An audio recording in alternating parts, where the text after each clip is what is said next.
Hello. क्या हाल चाल भाई, क्या हाल चाल, क्या हाल चाल। हेलो हेलो हेलो हेलो, सो नमस्कार बच्चों, स्वागत है आप सभी का एक बार फिर से इस देश के सबसे विश्वसनीय एजुकेशन प्लेटफॉर्म फिजिक्स वाला पर। और मैं हूं पंकज बौरासी। कैसे हो सभी, है ना। अगर मैं तुम्हें अच्छे से दिखाई दे रहा हूं और मेरी आवाज तुम तक अच्छे से पहुंच रही है तो एक बार चैट सेक्शन में एटीपी लिख दो, है ना, जिसका तुम्हें था इंतजार। वो घड़ी आ गई है ना। पंकज सर आ चुके हैं आपके सामने। और पहला लेक्चर होने वाला है केमिस्ट्री का। बड़ी बेसिक से स्टार्ट करेंगे, बहुत मतलब समझ रहे हो, नन्हे मुन्ने बालक हो तुम लोग, 9वीं से 10वीं में आए हो, अभी तक केमिस्ट्री में कुछ भी नहीं पढ़ा है तो भी टेंशन की बात नहीं है, पंकज सर है और फोड़ने वाले हैं। तो जल्दी एक बार चैट सेक्शन में एटीपी, क्या हाल चाल भाई। बहुत बढ़िया यार, बहुत बढ़िया, बहुत बढ़िया, मजेदार। जैसा चैट की फ्रिक्वेंसी देख पा रहा हूँ कि भाई बच्चा बिल्कुल मजेदार। क्या बात है यार, क्या बात है, क्या बात है। बहुत अच्छे बच्चे, बहुत अच्छे, बहुत अच्छे। तो भाई आज का जो लेक्चर है ना वो थोड़ा इंग्लिश में लिखा है ना। मास्टर द बेसिक्स, मतलब जो बेसिक्स होते हैं अगर बात करें केमिस्ट्री के, जो हमें आना चाहिए कक्षा 10वीं को समझने के लिए और एक अच्छे लेवल पे। देखो 10वीं का कंटेंट है ना, मतलब समझ रहे हो, हलवा लगेगा तुम लोगों को, बट हम उसके एकदम जड़ में जाना चाहते हैं कि भाई जब जड़ हमारी मजबूत होगी ना, जब नींव हमारी मजबूत होगी तो हम एकदम केमिस्ट्री में फोड़ देंगे। तो बेसिकली इसी के लिए ये सेशन रखे हैं, 2 लेक्चर्स रखे हैं जहां पर मैं तुम्हें केमिकल फॉर्मूला वगैरह लिखना सिखाऊंगा, केमिस्ट्री आई कहां से है, केमिस्ट्री होती क्या है, उनके बारे में अपन आज डिस्कशन करने वाले हैं। तो क्या हाल चाल भाई, क्या हाल चाल मेरे बच्चों। ठीक है, तो ये क्लास वगैरह स्टार्ट हो चुकी है और एक आध मिनट और डिस्कशन करते हैं, देन स्टार्ट करेंगे। एक्सपेरिमेंट्स की अगर मैं बात करूं तो एक्सपेरिमेंट्स भी हम करेंगे जब हमारे लेक्चर्स थोड़े आगे बढ़ेंगे, मतलब एक आध लेक्चर अगले लेक्चर में डेफिनेटली हम एक्सपेरिमेंट करेंगे, ट्राई करेंगे इस लेक्चर में भी।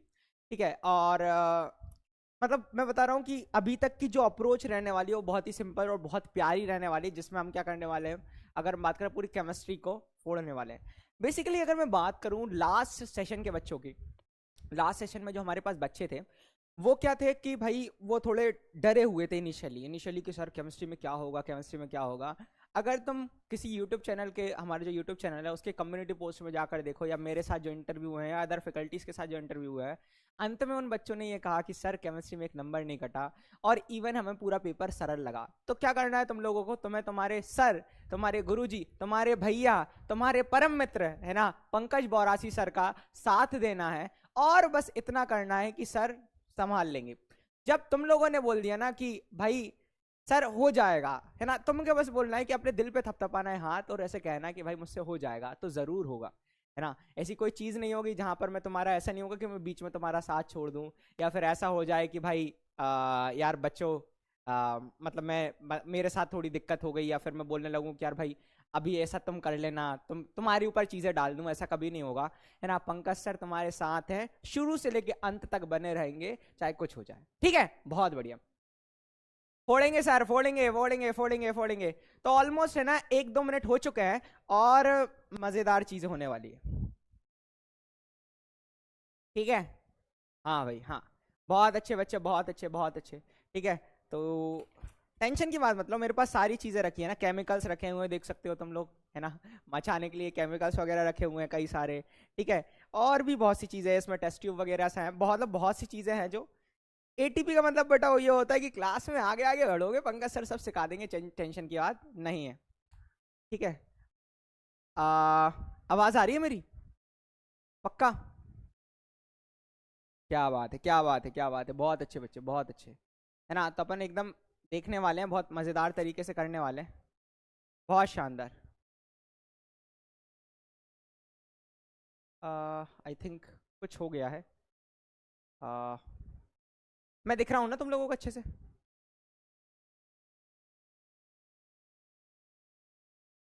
आ,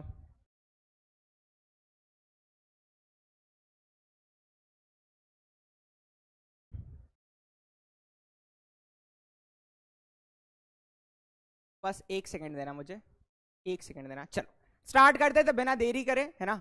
और सब कुछ ठीक है, सब कुछ बढ़िया है, तो अब शुरू करते हैं।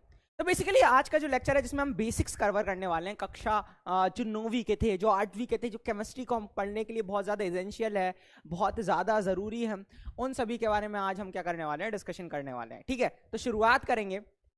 सबसे पहले हम बात करें कि भाई केमिस्ट्री में सिलेबस क्या होने वाला है, क्या चीज़ें होने वाली है। ठीक है, उनके बारे में अपन चर्चा करते हैं। सबसे पहली बात सुनो, है ना, ध्यान से सुनना कि अगर मैं बात करूं सिलेबस की, है ना, मैं बात करूं अगर सिलेबस की, अगर मैं बात करूं किसकी बात करूं मैं, सिलेबस की, है ना। सिलेबस इंग्लिश में लिख लेते हैं, चलो ठीक है, कोई दिक्कत की बात नहीं है, ऐसे सिलेबस लिखाता है। इस सिलेबस की अगर मैं बात करूं तो बेटा जो हमारा विज्ञान होता है वो 3 पार्ट में विभाजित होता है ना। कहीं पर 80 नंबर का पेपर आता है विज्ञान का, कहीं 70 नंबर का आता है, टेंशन की आवश्यकता नहीं है। जो बेटा सिलेबस होता है वो सिलेबस में जो केमिस्ट्री वाला पार्ट है, जो केमिस्ट्री वाला पार्ट है ना, मतलब जिसको हिंदी में हम बोला करते हैं रसायन विज्ञान, ठीक है, रसायन विज्ञान जो होता है वो मेरे प्यारे बच्चों इसके अंदर हमारी बुक के अंदर अगर न्यू एनसीईआरटी के हिसाब से अगर हम बात करें फॉलो करें तो 4 चैप्टर्स है। कितने चैप्टर्स है, ध्यान से सुनना, 4 चैप्टर्स है, 4 अध्याय है, ठीक है। पहली चीज 4 चैप्टर से 4 अध्याय है। एक है रासायनिक अभिक्रिया एवं समीकरण, अम्ल क्षारक एवं लवण, धातु एवं अधातु, कार्बन एवं उसके यौगिक। और अगर हम बात करें जो पिछली एनसीईआरटी थी, है ना, जो पुरानी एनसीईआरटी है उसके अंदर 5 चैप्टर है, मतलब न्यू एनसीईआरटी में से एक चैप्टर हट चुका है, ठीक है, 5 चैप्टर है, जिसके अंदर एक और हमारा अध्याय जाता है जो है तत्वों का आवर्त वर्गीकरण, है ना, तत्वों का आवर्ती वर्गीकरण। बेसिकली अगर मैं बात करूं जो बिहार बोर्ड के अंदर पूछा जाता है, तो अगर जो 4 चैप्टर्स वाले बोर्ड है, जो क्या है हमारा यूपी बोर्ड है ना, यूपी बोर्ड हो गया हमारा, एमपी बोर्ड हो गया, राजस्थान बोर्ड हो गया, ये सभी के सभी जो चैप्टर्स है ना, ये 4 चैप्टर्स जो न्यू एनसीईआरटी फॉलो करते हैं वो ये वाला बैच देख सकते हो। और जो दूसरा बैच, दूसरा अगर हम बात करें जो ओल्ड एनसीईआरटी वाला बैच है ना, जो बिहार बोर्ड वगैरह में पूछा जाता है, मतलब वो सारे की सारे चीजें होनी चाहिए। बेसिकली अपन 5 चैप्टर्स पढ़ने वाले हैं, हम कोई चीज ऐसा नहीं है कि एनसीईआरटी डिलीट कर दी तो हमारे लिए काम की नहीं है, बिल्कुल हमारे लिए भविष्य के लिए बहुत काम की है, हम सारी चीजें कवर करेंगे, लेकिन हाँ इंपॉर्टेंस देते चलेंगे, है ना। इंपॉर्टेंस का मतलब यह है कि भाई हम सभी चीजें पढ़ेंगे और वहां पर मैं ये बताते चलूंगा कि बेटा ये आपके एग्जाम पॉइंट ऑफ व्यू से बहुत ज्यादा इंपॉर्टेंट है और ये आपके एग्जाम में पूछी जाएगी, और जब पूछी जाएगी तो बिल्कुल आनी ही है, ये पंकज सर की गारंटी है, लिख कर ले लो, ठीक है। अब सबसे पहले अगर मैं बात करूं ये सिलेबस की, तो सिलेबस तुम्हारा है ना दिसंबर में एंड हो जाएगा, पहली चीज है ना, दिसंबर, है ना, दिसंबर में हम लोगों ने क्या करना है, जो सिलेबस है ना, जो सिलेबस है उसको हम क्या कर देंगे, एंड कर देंगे, मतलब खत्म कर देंगे, ठीक है। सिलेबस जो है वो दिसंबर में एंड हो जाएगा, ठीक है, सिलेबस एंड हो जाएगा। फिर इसके बाद हम करेंगे रिवीजन। क्या करेंगे हम बेटा, रिवीजन करेंगे। क्या करेंगे, रिवीजन करेंगे। ये बात की कहानी हो गई, पहली बात तो ये हो गई। फिर इसमें जैसे कि 5 चैप्टर्स थे जैसे मैंने बताया, इसके बाद एक और चीज जो है जो तुम लोगों को सोचनी है ना, क्या सर अभी हमें इंपॉर्टेंट क्वेश्चंस के ऊपर वर्क करना है क्या, अभी इंपॉर्टेंट क्वेश्चंस हमें याद करने हैं, अभी से शुरू कर दें इंपॉर्टेंट करना, नहीं, अभी कुछ नहीं है, क्योंकि बेटा अभी हम लोगों को क्या करना है, तुम लोगों को आईक्यू बढ़ाना है। आईक्यू का मतलब यह है कि भाई मेरी सोचने की क्षमता बढ़ानी है। जब तुम अपने अच्छा सोचने लगोगे ना तो तुम्हें सारी चीजें याद होनी पड़ेगी, मतलब याद अपने आप हो जाएगी, कोई चीज रटने की आवश्यकता नहीं। तो कुछ पॉइंट्स हैं जो कि रटना नहीं है तुम लोगों को, पहली चीज है ना, लेक्चर को फॉलो करते चलना है। उसके बाद है ना, उसके बाद एक कॉपी लेना है जिसमें तुम्हें क्या बनाते चलना है, नोट्स बनाते चलना है। क्या बनाते चलना है, नोट्स बनाते चलना है, नोट्स साथ में बनाते चलो, ठीक है। नोट्स जब साथ में बनाते चलोगे उसके बाद डीएचए सॉल्व कर लो। क्या कर लो, डीएचए सॉल्व कर लो, जो डीपीपी मिलेगी 5 से 10 क्वेश्चन उसमें देखने को मिल जाएंगे, ठीक है। फिर उसके बाद हमको क्या करना है, रिवीजन करते चलना है, साथ में तुम्हें रिवीजन करना है ना, तुम्हें रिवीजन करते चलना है, ठीक है। रिवीजन इन द सेंस जो मैंने पढ़ा है उन नोट्स को बार बार रिकॉल करते चलो, सारी चीजें करते चलो। अच्छा, जब डीएचए में कोई क्वेश्चन नहीं बने ना तो उनके वीडियो सॉल्यूशंस भी मेरे द्वारा तुम्हें देखने को मिल जाएंगे, वही नीचे दिए हुए होंगे, उनमें से तुम वीडियो सॉल्यूशन देख सकते हो और अपनी क्वेरीज को सॉल्व कर सकते हो। तो यहां तक कहानी क्लियर है, इस तरीके से हमें अप्रोच रखनी है ताकि तुम बहुत अच्छा कर सको, ठीक है, बहुत बढ़िया। नोट्स बनाने का क्या तरीका है उनके बारे में अपन चर्चा करते हैं। जो पंकज सर इस स्लाइड के ऊपर लिखवा रहे हैं, जो जो चीजें लिखवा रहे हैं, है ना, वो सारी की सारी आपको नोट करते चलनी है ना। साथ में मैं क्वेश्चंस भी लेके आऊंगा, कुछ सब्जेक्टिव क्वेश्चंस भी होंगे, सब्जेक्टिव मतलब समझ रहे हो ना, जो एग्जाम में लिखोगे जिस तरीके से, कुछ ऑब्जेक्टिव क्वेश्चंस होंगे, तो वो सारे के सारे आप लोगों को सॉल्व करते चलना है ताकि आपको कोई दिक्कत की आवश्यकता नहीं। बिल्कुल, झारखंड बोर्ड, राजस्थान बोर्ड, जहां पर भी है ना, अगर हम बात करें हिंदी मीडियम के एनसीईआरटी चला करती है ना, वो सारे के सारे ये बोर्ड, ये एक लेक्चर को देख सकते हैं, कोई समस्या की बात नहीं है सर। चलो ठीक है, बहुत बढ़िया, आगे बढ़ते हैं हम। तो आगे हम बढ़ते हैं और आगे बढ़ने के बाद है ना, हटाते हैं, चलो आगे बढ़ते हैं और बात करते हैं सर कौन कौन से टॉपिक्स हम कवर करने वाले हैं। सबसे पहली बात है ना, सबसे पहली चीज हम द्रव्य से रिलेटेड कहानी पढ़ेंगे आज। क्या करेंगे, द्रव्य से रिलेटेड हम कहानी पढ़ेंगे, ठीक है, ये तो मैं थोड़ी सी याद रखनी है, क्या करनी है, द्रव्य से रिलेटेड कहानी पढ़नी है तुम लोगों को। फिर उसके बाद हम क्या करेंगे, द्रव्य का वर्गीकरण देखेंगे, क्या देखेंगे, द्रव्य का वर्गीकरण देखेंगे। फिर हम देखेंगे परमाणु अणु के बारे में, और अंत में हम अगर बात करें रासायनिक सूत्र को किस तरीके से लिखा जाए उसके बारे में आज हम क्या करने वाले हैं, चर्चा करने वाले हैं। चलो तो अब बिना देरी कर अपन शुरू करते हैं, बोलते हैं द्रव्य क्या है। चलो भाई, द्रव्य क्या है, द्रव्य क्या है, जल्दी से बताओ। तो भाई ब्रह्मांड में कोई भी चीज, इसके पहले एक मैं छोटी सी तो मैं फिल्म बना दूं, ब्रह्मांड में कोई भी चीज है ना, कोई भी वस्तु जो है, जैसे कि तुम्हारा टेबल कुर्सी हो गया, कोई भी जो वस्तु है ना, कोई भी जो वस्तु है, वस्तु जो है वो दो चीज का कॉम्बिनेशन है, एक क्या है, द्रव्य, और दूसरा है ऊर्जा। अब दोनों के बारे में अपन चर्चा करेंगे, टेंशन की आवश्यकता नहीं। मतलब ब्रह्मांड में अगर बात करें कोई भी वस्तु जो है वो दो चीजों का कॉम्बिनेशन है, कॉम्बिनेशन मतलब संयोग है ना, जिन चीजों से मिलकर बना है, कोई भी चीज हो, मैं तुम आप, है ना, वो सुंदर कन्या, है ना, जो तुम्हारे ख्वाबों में आती है वो भी, और जो ख्वाबों में नहीं आती वो भी। तो बेसिकली जितने भी लोग हैं, जितनी भी वस्तुएं हैं जो फिजिकली एग्जिस्ट करते हैं, जिसे तुम देख पाते हो, मतलब वो सपनों वाली नहीं है ना, कि सोन परी आई थी सिर्फ सपनों में मिली थी, है ना, टीवी सीरियल वगैरह देख लिया, उस तरीके की चीजें नहीं, जिसे तुम महसूस कर सकते हो। महसूस, अरे सर कैसी कैसी बातें कर रहे हो, महसूस, प्यार, है ना, सुंदर कन्या, वाह वाह। तो अगर मैं तुम लोगों को बताऊं, जो जो चीज है, दुनिया की सारी चीज है ना, जिसको तुम फिजिकली एग्जिस्टेंस है, मतलब भौतिक रूप से उन्हें देख सकते हो, बाहरी रूप से तुम देख सकते हो, जैसे पेन हो गया, है ना, पेन हो गया, या फिर अगर मैं बात करूं यहाँ पर मैं तुम लोगों को टेस्ट ट्यूब दिखा दूं, है ना, टेस्ट ट्यूब वगैरह देख लो, ठीक है, जो परख नली हमारी हुआ करती है वो तुम देख लो, या फिर अगर मैं बात करूं तो फ्लास्क देख लो, ये है ना, केमिकल देख लो जिसकी जो क्या है, मिथाइल ऑरेंज है ना। तो दुनिया की सारी चीज जो क्या करती है, जो है ना, जिसका फिजिकली एक्सिस्टेंस है ना, वो सारे के सारा क्या है, द्रव्य है। द्रव्य, द्रव्य मतलब क्या होता है, पदार्थ, क्या होता है, इसी को हम बोला करते हैं पदार्थ, इसी को हम क्या बोला करते हैं, पदार्थ, ठीक है, बहुत बढ़िया। जैसे मैं फॉर एग्जांपल अगर मैं बात करूं कि कई बोलते हैं, लोग बोलते हैं कि भाई हमारा मिट्टी का शरीर है, मिट्टी से ही बना और मिट्टी में ही मिल जाएगा, इस तरीके की कहानी तुम लोगों ने सुनी होगी। तो ये कहानी सिर्फ कहानी नहीं है बेटा, ये एक परम सत्य है, समझ रहे हो। कि अगर मैं बात करूं, मेरे पास एक फॉर एग्जाम्पल एक एक्टिविटी के सोचते हैं, ध्यान से सुनना, उस एक्टिविटी से पहले ध्यान से सुनो, इस पेन के बारे में ख्याल करो, किसका पेन है ये, सर प्लास्टिक का है, सर किसका है, प्लास्टिक का है, बहुत बढ़िया सर, प्लास्टिक का पेन है।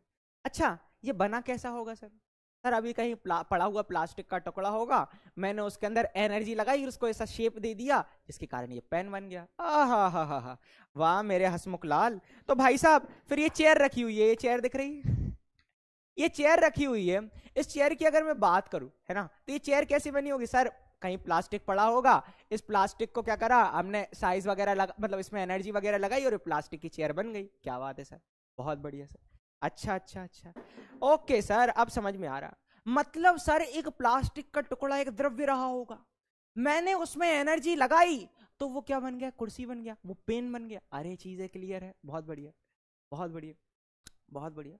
जैसे मान लो ये जो टी शर्ट है वो कपास की बनी हुई है, मतलब कॉटन वगैरह की बनी हुई है, तो कॉटन कहां से आया, कॉटन कहां से आया, कि भाई कपास का पौधा होगा, उसके अंदर रुई वगैरह थी, उसमें से निकाली मैंने, उसके अगर बात करें छोटे छोटे मतलब पतले महीन धागे बनाए, और धागे सिलकर मैंने कपड़ा बनाया, और कपड़े की कटाई कर कर उसमें स्टिचिंग कर कर, मतलब उसके अंदर एनर्जी लगाकर मैंने टी शर्ट बना दी, है ना, और कई समझदार लोगों ने पीडब्ल्यू का लोगो लगा दिया।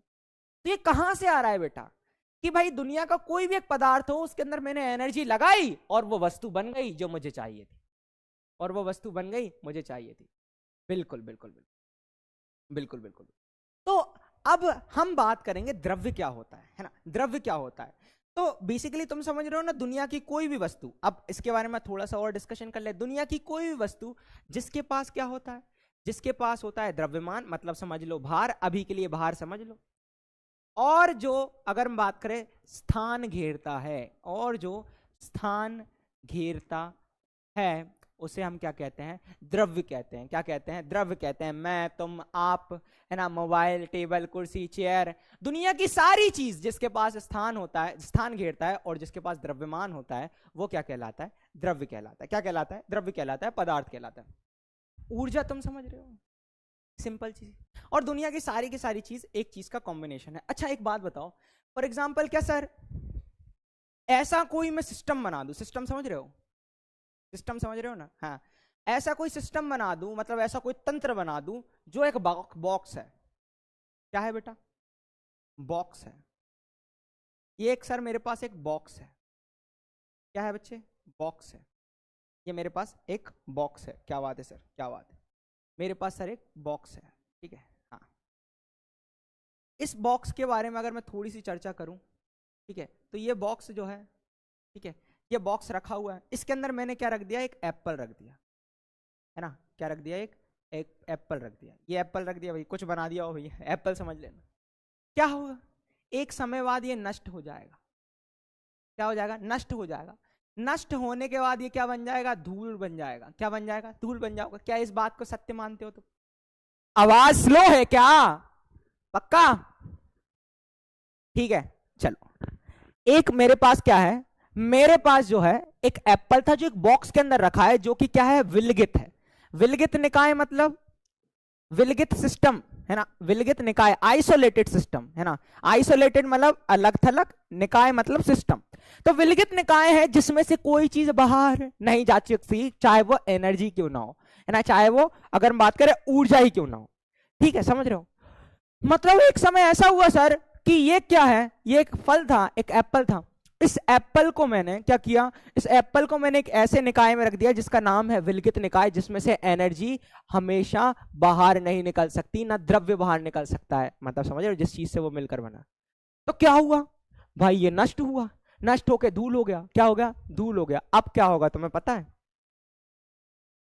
अब क्या होगा तुम लोगों को पता है? ठीक है, अब क्या होगा तुम लोगों को पता है? चलो, हाँ, ठीक है, अब वो मिटा, है ना, धूमिल हो गया, एक धूल बन गया, एक रस्ट डस्ट टाइप का बन गया, मिट चुका है एक, है ना। अब क्या होगा मालूम है? ये धूल जो है वो वापस ऊर्जा के साथ संयोग करेगी। जो ऊर्जा थी ना इस निकाय के अंदर, ऊर्जा, और लगभग लाखों करोड़ों वर्षों बाद, लाखों करोड़ों वर्षों बाद, मैं तुम लोगों को बताऊं, वर्षों बाद ये वापस, अगर हम बात करें, एक एप्पल का निर्माण कर लेगी, एक एक सेब का निर्माण कर लेगा। ये मैं बता रहा हूं, बहुत प्यारी सी चीज है। ये वापस एप्पल बन जाएगा, ये वापस एप्पल बन जाएगा, ये वापस सेब बन जाएगा। चीजें समझ पा रहे हो? चीजें किस तरीके से कि अगर मैंने किसी सिस्टम में एनर्जी और द्रव्य को कैद कर लिया, विलगित निकाय बना दिया, मतलब कोई ना चीज बाहर जा सकती है ना अंदर आ सकती है, तो बेटा वो वापस एप्पल बन जाएगा। ये फैक्ट है। तो समझ रहे हो, दुनिया की सारी चीज, दुनिया की सारी चीज, है ना, क्या होती है, द्रव्य और ऊर्जा का अगर बात करें कॉम्बिनेशन होता है। कि विलगित निकाय था, विलगित निकाय के अंदर मैंने एक एप्पल रख दिया, लाखों करोड़ों वर्षों में क्या हो गया, वो सड़ गया, धूल बन गया, धूल बनने के बाद वापस वहां पर एनर्जी उपस्थित थी, वो एनर्जी से वापस वो धूल संयोग कर कर वापस एक नए एप्पल का निर्माण कर लेगी। ये परम सत्य है, अगर वो निकाय एक आइसोलेटेड सिस्टम है, एक विलगित निकाय है तो। बिल्कुल बिल्कुल बिल्कुल बिल्कुल, हाँ, बिल्कुल बिल्कुल बिल्कुल। तो बेटा ये चीज है जो आप लोगों को पता होना चाहिए कि दुनिया की कोई भी चीज जिसके पास द्रव्यमान होता है और स्थान घेरता है, वो क्या कहलाता है, हमारा द्रव्य कहलाता है, जो आप लोगों को पता होना चाहिए। ठीक है बेटा, बहुत बढ़िया बहुत बढ़िया बहुत बढ़िया। चलो भाई, अब अपन थोड़ा सा अपन आगे करते हैं और डेफिनेशन के ऊपर आते हैं, है ना, डेफिनेशन के ऊपर आते हैं। तो प्रकृति में उपस्थित हर वह चीज जो अपने अंदर द्रव्यमान रखती है और स्थान घेरती है, द्रव्य, उसे द्रव्य कहते हैं। क्या कहते हैं? द्रव्य कहते हैं, द्रव्य कहते हैं। चीजें क्लियर हो गई, है ना, चीजें क्लियर हो गई, कोई दिक्कत की बात नहीं है। तो द्रव्य की कभी डेफिनेशन पूछी जाए तो तुम लोग बता दोगे, बहुत अच्छा।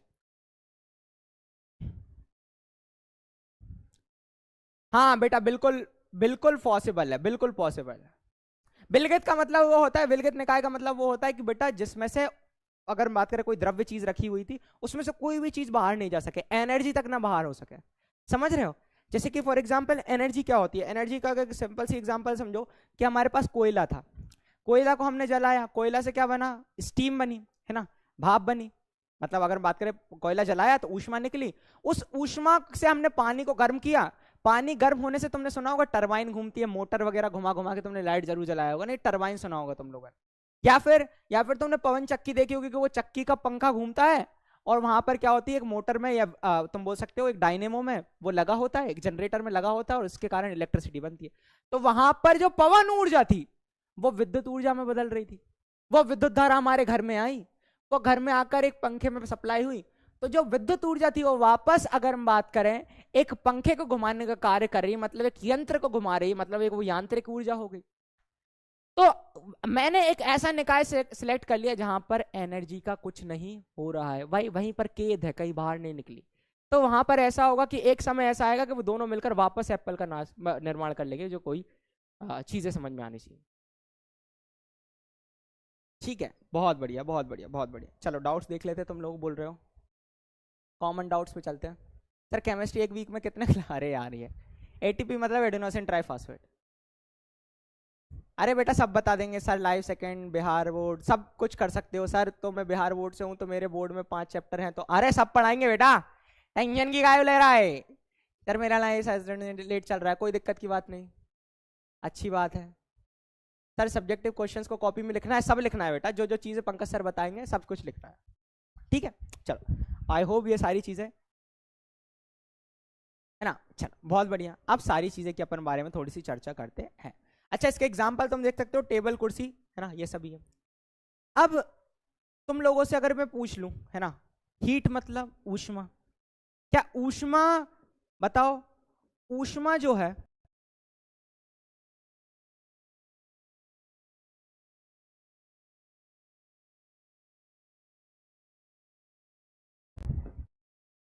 क्या द्रव्य है? नहीं। क्या जो प्रकाश है क्या ये द्रव्य है? नहीं, ना तो ये स्थान घेरते हैं और ना ही द्रव्यमान होता है। क्या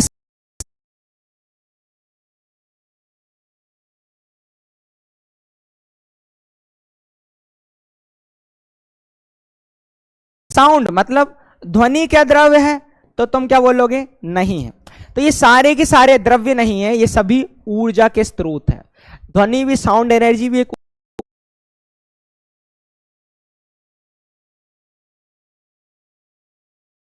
ऊर्जा है, प्रकाश ऊर्जा है। तुम बात करोगे हीट, ऊष्मा ऊर्जा है। ये सभी के सभी अगर हम बात करें क्या है, द्रव्य नहीं है, जो आप लोगों को पता होना चाहिए। तो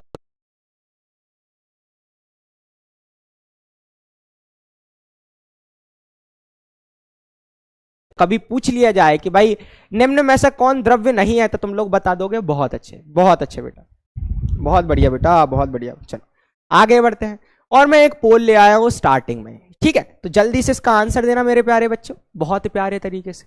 चलो मैं दिख रहा हूं तुमको 45 सेकंड, जल्दी से इसका आंसर दो कि निम्न में से द्रव्य है, द्रव्य बताना है मतलब पदार्थ है, निम्न में से द्रव्य है। जल्दी से आंसर देने का प्रयास करो, या फिर चैट में लिख दो, कोई दिक्कत की बात नहीं।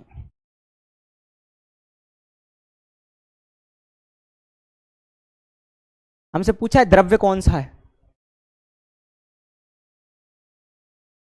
बहुत बढ़िया बहुत बढ़िया, शाबाश।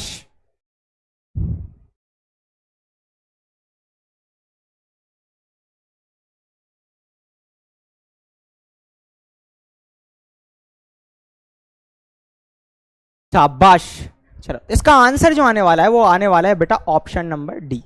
68.88% बच्चों ने सही आंसर दिया, बाकियों ने 17% बच्चों ने बोला ऊष्मा।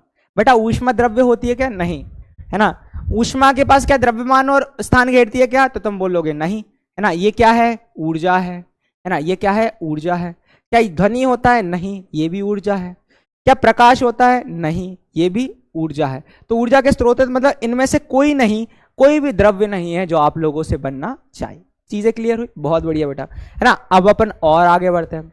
निम्न में से कौन सा द्रव्य नहीं है? नहीं है बताना है, कौन सा द्रव्य नहीं है। चलो तो फिर से पोल लेकर आ रहा हूं मैं, है ना। कौन सा द्रव्य नहीं है, जल्दी से बताओ, ठीक है।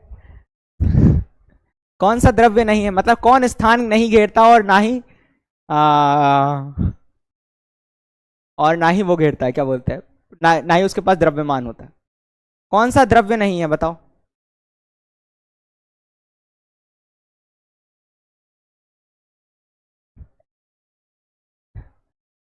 क्या बात है सर, कैसे कैसे कैसे कैसे ऑप्शंस लेकर आए हो।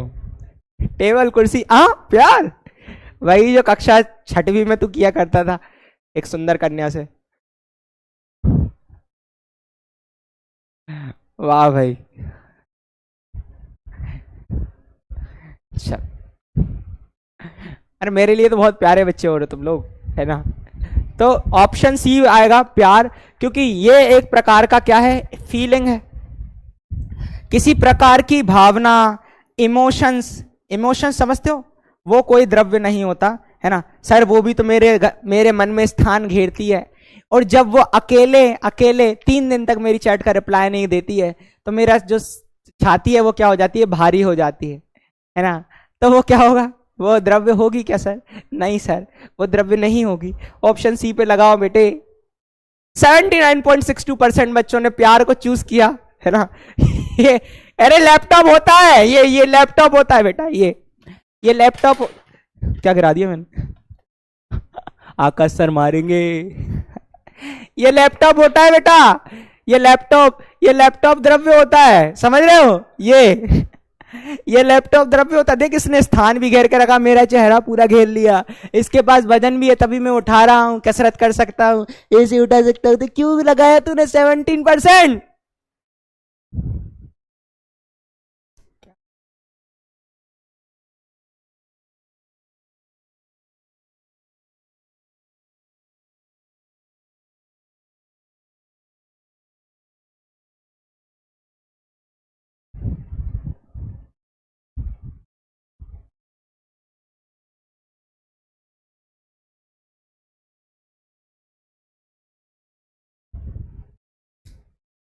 चलो, तो विशेष राय ने सही आंसर दिया, सबसे पहले प्यार को चूज इसी ने किया।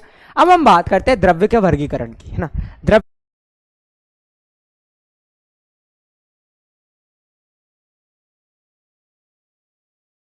क्या होता है, उसके वर्गीकरण के बारे में चर्चा करते हैं। हेलो हेलो हेलो सर, आवाज नहीं आ रही। Hello hello hello hello hello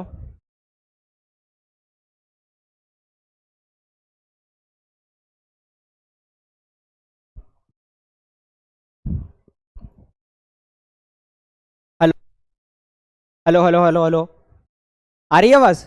एक सेकंड देख ही लेते। Let me check, 1 second 1 second 1 second. आ गई आ गई आ गई आ गई, आ रही। अरे यार ऐसे डला देता।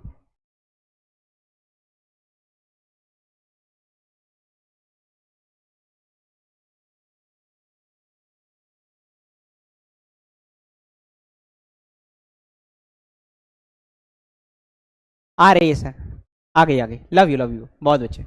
चलो आगे बढ़ते हैं। अब हम बात करते हैं द्रव्य के वर्गीकरण की। यहीं से बेटा केमिस्ट्री थोड़ी सी स्टार्ट होगी, है ना। मैं तुम लोगों को बताऊं,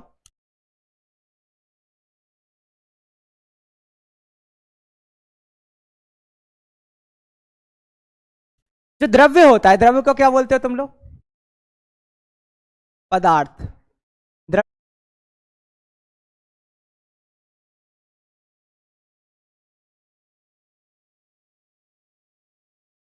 द्रव्य को हम क्या बोलते हैं? पदार्थ। इंग्लिश में, अंग्रेजी में हम बोला करते हैं मैटर, है ना।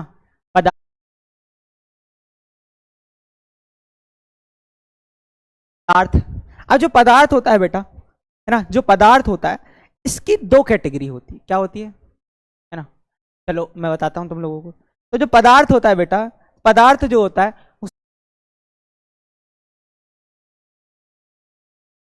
उसकी 2 कैटेगरी होती है, मतलब 2 तरीके से इसको वर्गीकृत कर सकते हैं। ध्यान से सुन रहे हो। मान लो, है ना, मान लो तुम लोगों को अपना दोस्त का सिलेक्शन करना है। किसका सिलेक्शन करना है? अपने मित्र का सिलेक्शन करना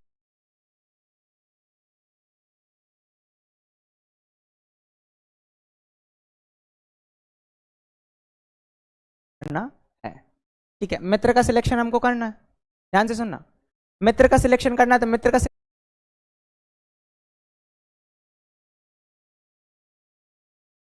सिलेक्शन तुम कैसे कर सकते हो? सर, मित्र का सिलेक्शन करने का सिंपल सा तरीका यह है कि मुझको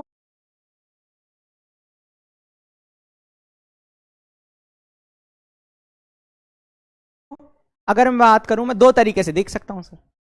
या तो वो अच्छा दिखता हो, है ना, दो तरीके से तुम देख सकते हो। या तो वो बाहर से अच्छा दिखता हो, कैसा दिखता हो, बाहर से अच्छा दिखता हो,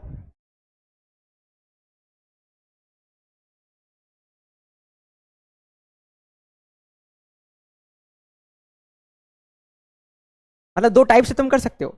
बाहर से अच्छा दिखने वाले को भी तुम बोल सकते हो कि मित्र मेरा बन सकता है, या फिर जो अंदर से अच्छा हो। समझ रहे हो मैं क्या कहना चाह रहा हूं? एक बोलूंगा मैं कि बाहर से जो दिखता हो उस तरीके से मैं मित्र का वर्गीकरण कर सकता हूं, और एक मैं बोलूंगा अंदर से कैसा उस तरीके से वर्गीकरण कर सकता हूं। समझ रहे हो? मतलब मेरे पास तीन लोग खड़े हैं। कितने लोग खड़े? तीन लोग खड़े। तो तीन लोग को मैं देख सकता हूं कैसे, कि भाई एक बेसिस में ये रख लूं कि अच्छे दिख रहे हैं, तो दो अच्छे दिख रहे हैं और एक अच्छा नहीं दिख रहा, तो वो अलग वर्गीकृत कर दिया, और एक दो अच्छे दिखने वाले अलग वर्गीकृत कर लिया। मतलब तुमने बाहर से देखकर करा। और अगर मैं बात करूं, जो अच्छा दिखने वाला नहीं था वो भी इंटेलिजेंट था, और एक अच्छा दिखने वाला भी इंटेलिजेंट था, तुमने क्या कर दिया, और एक अच्छा दिखने वाला इंटेलिजेंट नहीं था, तुमने क्या करा, उन दो को अलग कर दिया और एक अच्छे दिखने वाले को अलग कर दिया। ये वर्गीकरण कर दिया। चीजें समझ पा रहे हो? मतलब एक अच्छा दिखना एक बाहरी अगर हम बात करें वर्गीकरण है, और एक अच्छा अगर हम बात करें समझना पढ़ने वाला एक आंतरिक वर्गीकरण। समझ रहे हो? तो अंदर से देखा करो बेटा, बाहरी चीजें कुछ नहीं होती, बाहरी सुंदरता कुछ समय की होती है, एक समय बाद तुम सभी वो हो जाते हैं। चीजें समझो। तो अब फॉर एग्जाम्पल मैं तुम लोगों को बताऊं, जैसे कि ये पानी है ना, इसके अंदर पानी है ना, पानी है। पानी तुम्हें कैसे दिखा?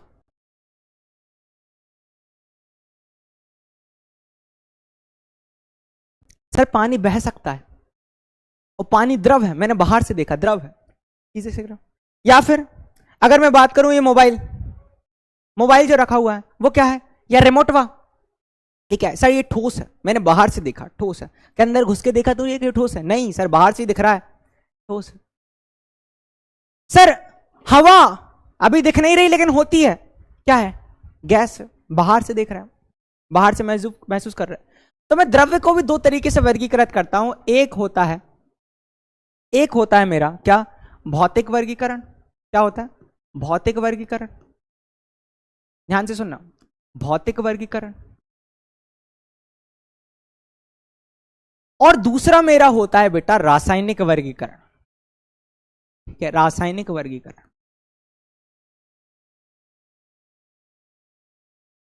अब भौतिक वर्गीकरण रासायनिक वर्गीकरण क्या होता है उनके बारे में अपन चर्चा करते हैं। अगर मैं पदार्थ को बाहरी रूप से वर्गीकृत करो, वर्गीकृत मतलब क्लासिफिकेशन, ठोस द्रव गैस में कर दो बाहरी रूप से, तो वो क्या होगा, भौतिक वर्गीकरण होगा। क्या होगा? भौतिक वर्गीकरण।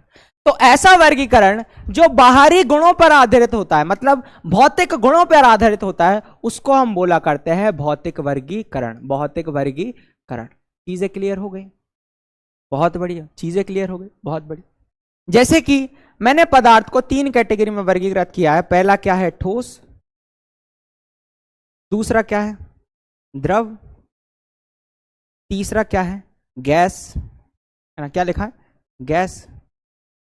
अच्छा मैंने इनके ब्रैकेट में कुछ चीजें लिख रहा हूं तो कि तुम्हें अभी से आदत लग जाए, 10वीं के अंदर काम आएगी। ठोस को मैं लिख रहा हूं एस, क्योंकि एस ठोस मतलब होता है सॉलिड, है ना, तो एस लिख दिया मैंने। द्रव मतलब इंग्लिश में होता है लिक्विड, तो मैंने एल लिख दिया। और गैस को मैं लिखूंगा गैस मतलब जी, तो जी से मैंने डिनोट कर दिया। समझ पा रहे हो? ठोस मतलब सॉलिड, एल मतलब लिक्विड, और जी मतलब गैस। ठोस द्रव गैस। चीजें क्लियर है? बहुत बढ़िया। अच्छा ये चीजें समझ में, मतलब सर आप मुझे ये बता रहे हो कि मैं बाहरी रूप से अगर वर्गीकृत कर रहा हूं तो मेरा क्या होगा, भौतिक गुण होंगे, है ना, भौतिक गुणों के आधार पर मैंने वर्गीकरण किया। बहुत बढ़िया। अब एक छोटी सी और चीज इसमें डीप में चलते हैं, थोड़ी सी बात। अगर मैं ठोस की बात करूं तो मैं दो बात याद करूंगा, आकार और आयतन। चलो ठोस के बारे में चर्चा करते हैं। किसके बारे में चर्चा कर रहे थे अपन बात करते हैं ठोस के बारे में। किसके बारे में चर्चा करते हैं? हम बात करेंगे अभी ठोस के बारे में। किसके बारे में? ठोस के बारे में। चलो, तो ठोस में क्या होता है भाई, आकार क्या होता है, निश्चित होता है। आकार जो होता है वो क्या होता है, निश्चित होता है। आयतन क्या होता है सर, निश्चित होता है। समझ रहे हो ना? ठोस क्या होगा, जिसका आकार और आयतन निश्चित होता है। सिंपल सी चीज समझो, बिल्कुल जितना आप जितना आप इसका आकार देखोगे फिक्स है। ऐसा है कि पानी के जैसे बह रहा है या हवा के जैसे उड़ रहा है, ऐसा हो रहा है? नहीं भैया, बिल्कुल सिंपल। आकार भी निश्चित है और जितना इसने स्थान घेरा है वो भी निश्चित है। मतलब आकार और आयतन क्या है? निश्चित है। आकार और आयतन निश्चित है, तो मैंने इसको कहा ठोस। ठीक है, ये क्यों पढ़ा रहा हूं बेटा? क्योंकि जब तू अभिक्रिया करेगा तो इसके भी मार्क्स मिलते हैं, ऐसे ही नहीं। तू जब अभिक्रिया में रासायनिक समीकरण लिखेगा ना तो उनकी भौतिक अवस्था लिखनी होती है, इसलिए मैं पढ़ा रहा हूं, काम आएगा। बेटा मुझे मत बताओ कि मुझे क्या पढ़ाना चाहिए क्या नहीं पढ़ाना चाहिए, मुझे पता एकदम है ना, एकदम 0 से लेकर है ना 100 तक लेके जाता हूं। 100 तक, 100 क्या 120 निकलता है, समझ रहे हो? कि मतलब एग्जाम में ऐसा लगता है हलवा है, बस चीजें समझते चलो, कोई दिक्कत की बात नहीं। फिर अगर मैं बात करूं द्रव की, है ना, द्रव की बात करते हैं। द्रव में क्या होता है? आकार निश्चित नहीं होता। आकार निश्चित नहीं होता, निश्चित अनिश्चित होता है। क्यों नहीं होता? तुम लोग पानी देख लो, है ना, तुम लोग पानी देख लो। पानी में क्या बोलोगे? तो पानी में क्या बोलोगे कि भाई पानी को मैंने कटोरे में रखा तो कटोरे का आकार ले लिया, फर्श पे फेंक दिया तो फर्श पे फैल गया, बॉटल में भर दिया तो बॉटल का आकार ले लिया। समझ रहे हो? तो यहां पर आकार निश्चित नहीं होता। पर मेरे पास 100 ml पानी था, 100 ml पानी को मैं क्या कर दूं? नीचे फेंक दूं। ठीक है, नीचे फेंक दूं तो उसने फर्श का आकार ले लिया। मैंने अगर बात करूं 100 ml था, 100 ml रहा, नीचे भी समेट कर मैंने गिलास में भर लिया तो भी 100 ml रहा। मतलब आयतन फिक्स है। आयतन क्या है? फिक्स है, बिल्कुल फिक्स है। तो इसी कारण से इसका आकार तो अनिश्चित होता है लेकिन आयतन निश्चित होता है। चीजें समझ रहे हो? अब तुम बात कर लो गैस की। गैस का आकार फिक्स होता है क्या? नहीं। तू सिलेंडर में भर दे गैस तो सिलेंडर का आकार ले लेगी, और तू अगर मैं बात करूं उसको खोल के किसी रूम में छोड़ दे तो वो रूम का आकार ले लेगी। समझ रहे हो? अच्छा, आयतन निश्चित होता है क्या? भैया सिलेंडर जितना था, 5 लीटर के सिलेंडर में गैस भरी हुई थी, बड़ी मुश्किल से मेरे छोटे लड़के ने उसको खोल दिया। अब खोल दिया तो पूरी गैस जो है वो 5 लीटर की जगह 500 लीटर वाले कमरे में क्या हो रही, घूम रही। तो पहले 5 लीटर, अब क्या हो गया 500 लीटर, मतलब आयतन भी निश्चित नहीं। मतलब ये भी चीजें क्लियर। अब ये कहानी मेरे प्यारे बच्चों ये हो गई बच्चों वाली। कौन सी वाली? दिस इज बच्चा क्लासिफिकेशन। दिस इज बच्चा क्लासिफिकेशन। मेरे प्यारे बच्चे तो अब बड़े हो चुके हैं, है ना। ये दिस इज बच्चा क्लासिफिकेशन। अब प्यारे बच्चे जो हैं वो क्या हो चुके हैं? बड़े हो चुके हैं। क्या हो चुके हैं? बड़े हो चुके हैं। अच्छा, ठोस से द्रव ये भी सिखाऊंगा। ठोस से द्रव क्या होता है अगर हम बात करें, है ना। फिर द्रव से गैस क्या होता है, पता है तुम लोगों को? हाँ भाई, है ना। फिर अगर हम बात करें गैस से द्रव क्या होता है ना। द्रव से क्या होता है, ठोस क्या होता है, पता है ना तुम लोगों को? ठीक है, इसको अपन ठोस से द्रव बोलेंगे गलन। क्या बोलेंगे? गलन, है ना। द्रव से गैस क्या होगा? द्रव से गैस क्या कहलाता है? द्रव से गैस कहलाता है अगर हम बात करें वाष्पीकरण, बोल दो। वाष्प बनाना, ठीक है, वाष्पीकरण बोल दो। फिर अगर हम बात करें गैस से द्रव कर दो तो संघनन बोल दो। क्या बोल दो? संघनन। सुना होगा तुम लोगों ने, संघनन। अब द्रव से अगर हम बात करें तुम ठोस में जा रहे हो तो क्या कर दो? अगर हम बात करें जमाना बोल दो या जमना।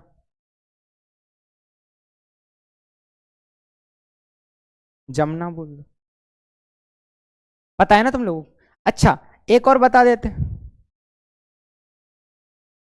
अच्छा, ठोस से डायरेक्ट तुम गैस में जा रहे हो तो क्या होगा? ठोस से डायरेक्ट गैस में जा रहे हो तो कहा क्या होगा? भाई ठोस से अगर हम डायरेक्ट गैस में चले गए, मैं इस इधर से उठाता हूं, यहां चले गए, तो ठोस से डायरेक्ट गैस क्या कहलाता है? अगर हम बात करें ऊर्ध्वपातन, क्या कहलाता है? ऊर्ध्वपातन। तो ऊर्ध्वपातन कहलाता है क्या हमारा? ठोस से डायरेक्ट गैस। और गैस से, ये गैस से डायरेक्ट तुम किस में चले जाओ? डायरेक्ट तुम ठोस में चले जाओ,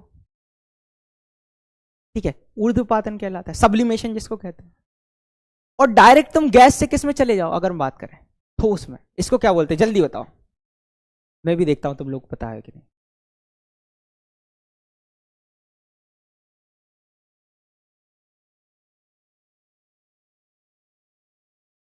ऊर्ध्वपातन, ऊर्ध्वपातन, निक्षेपण। बहुत बढ़िया, एक बच्चे ने बोला निक्षेपण, बहुत शानदार, निक्षेपण बोलते। तो कभी तुम लोगों से पूछ लिया जाए कि ठोस से द्रव आना मतलब गलन, ठीक है, बहुत बढ़िया, बहुत बढ़िया, बहुत बढ़िया। तो ये चीजें तो समझ में आएगी ना। ये देखो, ये बच्चा क्लासिफिकेशन है, यहां से क्या पूछी जाएगी? ठोस को पहचानना आना चाहिए, द्रव को पहचानना आना चाहिए और गैस को पहचानना आना चाहिए। कोई दिक्कत की बात नहीं है, बहुत बढ़िया। ठीक है, तो यहां तक कहानी क्लियर है? यहां तक कहानी क्लियर है? बहुत अच्छा, बहुत अच्छा। चलो आगे बढ़ते हैं। अब हम बात करते हैं रासायनिक वर्गीकरण की। किसकी बात करते हैं हम? रासायनिक वर्गीकरण। रासायनिक वर्गीकरण को हम दो तरीके से अगर हम बात करें वर्गीकृत करते हैं। एक होते हैं शुद्ध पदार्थ, क्या बोलते हैं जिनको हम शुद्ध पदार्थ, है ना। आप समझ रहे हो शुद्ध पदार्थ क्या होंगे? शुद्ध पदार्थ क्या होते हैं? शुद्ध पदार्थ भाई प्योर है ना, जिनमें एक ही प्रकार के परमाणु या अणु उपस्थित होते हैं, शुद्ध पदार्थ। और एक होते हैं अशुद्ध पदार्थ, क्या होते हैं? अशुद्ध। ध्यान से सुनना, एक क्या होता है बेटा? शुद्ध पदार्थ होता है, दूसरा क्या होता है? अशुद्ध पदार्थ होता है।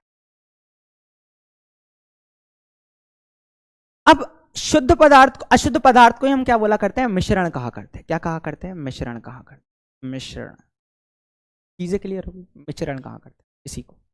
चलो भाई आगे देखते हैं।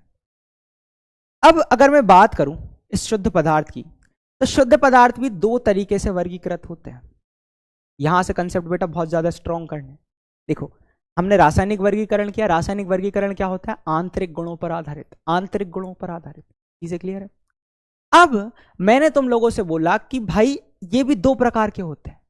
कौन कौन से? एक तो शुद्ध पदार्थ होंगे, प्योर सब्सटेंसेस, भाई तभी तो पता चलेगा कि अच्छा है कि बुरा है। एक होगा प्योर सब्सटेंसेस, दूसरा होगा इम्प्योर सब्सटेंसेस। एक होगा क्या? एक होगा हमारा क्या? प्योर सब्सटेंसेस, और दूसरा क्या होगा? Impure substances. चीजें क्लियर समझ पा रहे हो? ठीक है, ठीक है, समझ रहे हो? तो अब प्योर सब्सटेंसेस दो प्रकार के होते हैं। एक होता है हमारा तत्व, जो अपने से 10th क्लास में पूछा जाएगा, और एक होगा यौगिक, ये भी 10th क्लास के अंदर है ना, यही बेसिक होता है। ठीक है, तुम पढ़ के ही नहीं गए है ना, अब पढ़ेंगे अपन। ठीक है, तो तत्व होता है और एक यौगिक होता है ना, तत्व होता है और एक यौगिक होता है। बहुत बढ़िया, बहुत बढ़िया, बहुत अच्छा। अगर मैं तत्व की बात करूं, किसकी बात करूं? मैं तत्व की बात करूं, तो तत्व क्या होता है? तत्व में क्या होता है? एक ही प्रकार के परमाणु उपस्थित होते हैं, एक ही प्रकार के परमाणु उपस्थित होते हैं, उपस्थित होते हैं। उदाहरण के लिए उदाहरण देखते हैं। उदाहरण की बात करूं तो मैं क्या होगा? ऑक्सीजन होगा, है ना। ओ मतलब क्या होता है बेटा? ऑक्सीजन होता है। तो अगर मेरे पास ऑक्सीजन तत्व है, अगर मेरे पास ऑक्सीजन तत्व है, इसका मतलब यह है कि उसके अंदर सिर्फ और सिर्फ ऑक्सीजन तत्व के परमाणु होंगे।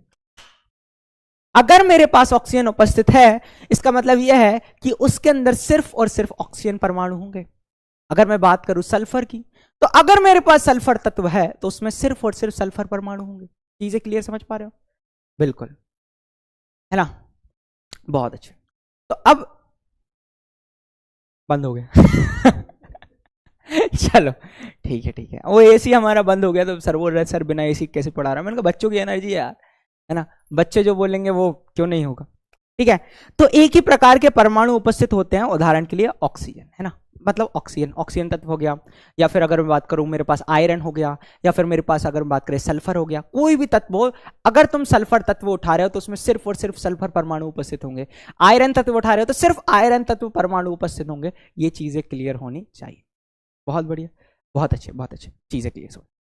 अब यौगिक के बारे में बात करते हैं और मिश्रण के बारे में बात करते हैं। तो यौगिक क्या होता है, इसकी डेफिनेशन हम लिखते हैं, है ना। यौगिक की डेफिनेशन लिखते हैं, चलो ठीक है, यौगिक की डेफिनेशन लिखते हैं, इधर से लिखते हैं। ठीक है, चलो कलर चेंज करते हैं, कलर कुछ लेकर आते हैं। ये आ गया, अपन लगाते हैं ये वाला। अब अगर मैं बात करूं, यहां पर क्या लिखोगे? तो यहां पर लिखो, है ना, दो से अधिक प्रकार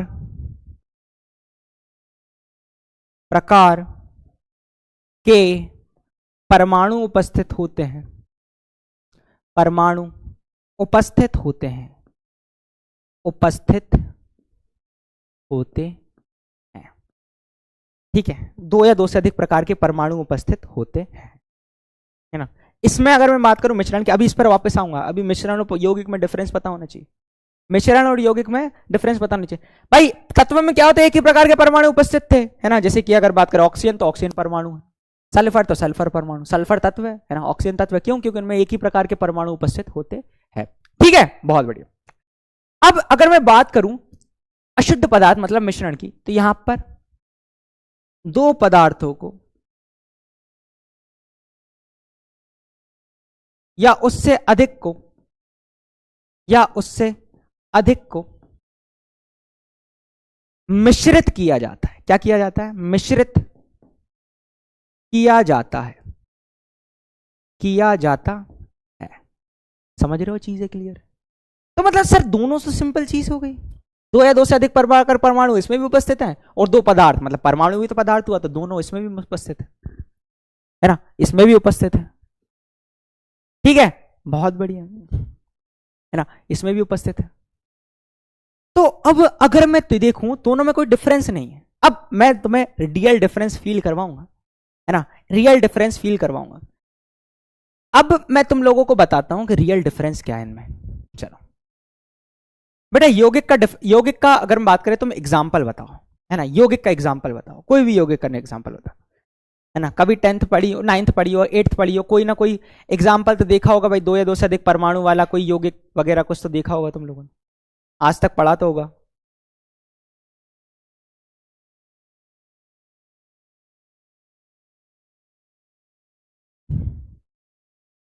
चलो, एक बच्चे ने तो, अब्दुल ने तो आंसर ही दे दिया, वाटर। देखो क्लू दे दिया तो बिल्कुल वाटर, H2O।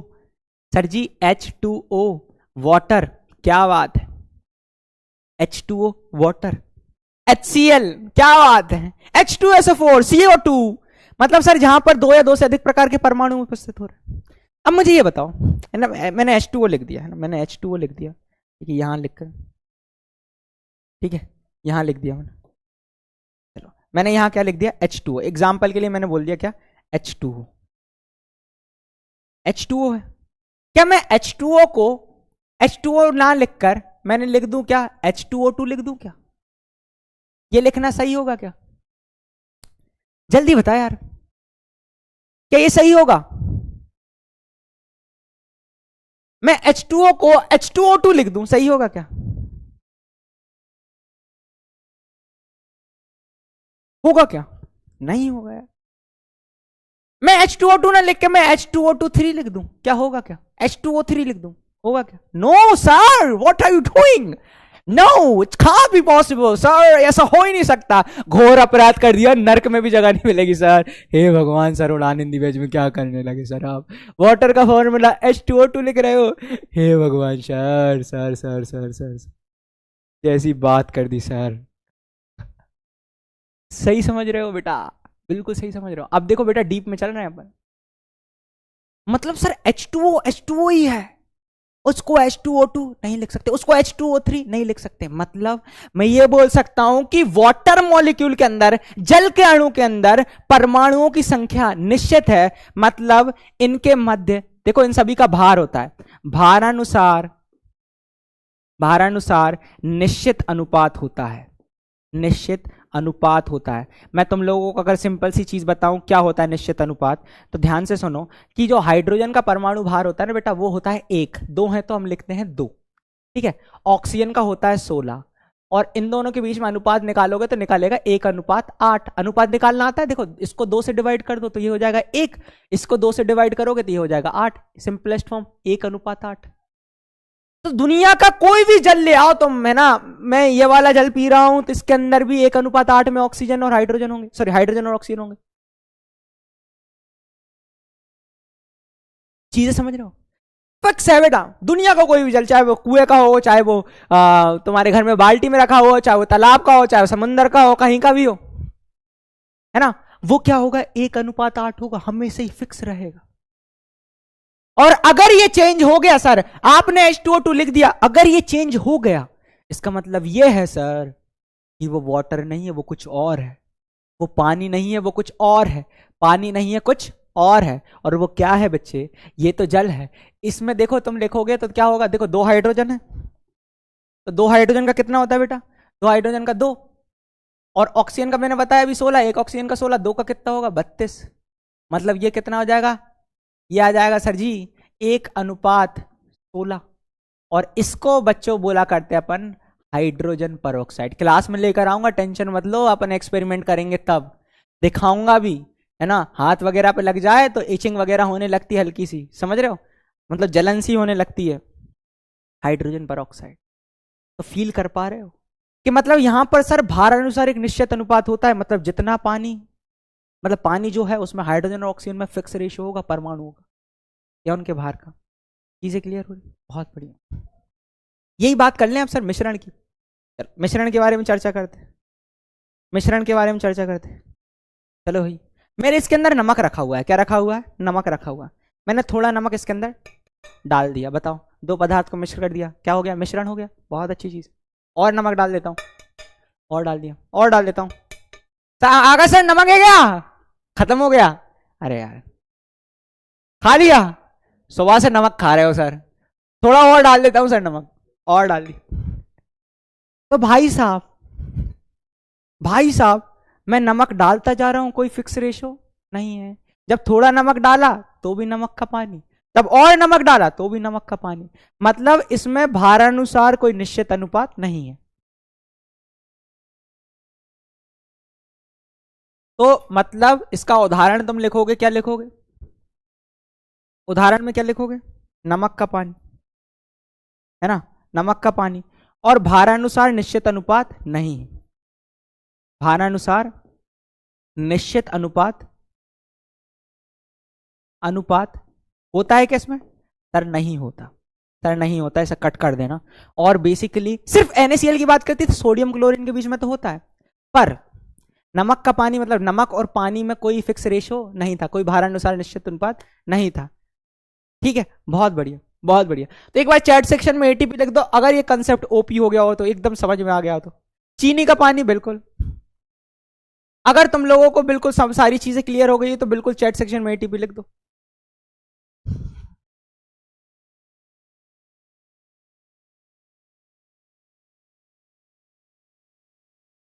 चैट सेक्शन में ATP लिख दो। क्या बात है, क्या बात है यार, क्या बात है, क्या बात है, क्या बात है।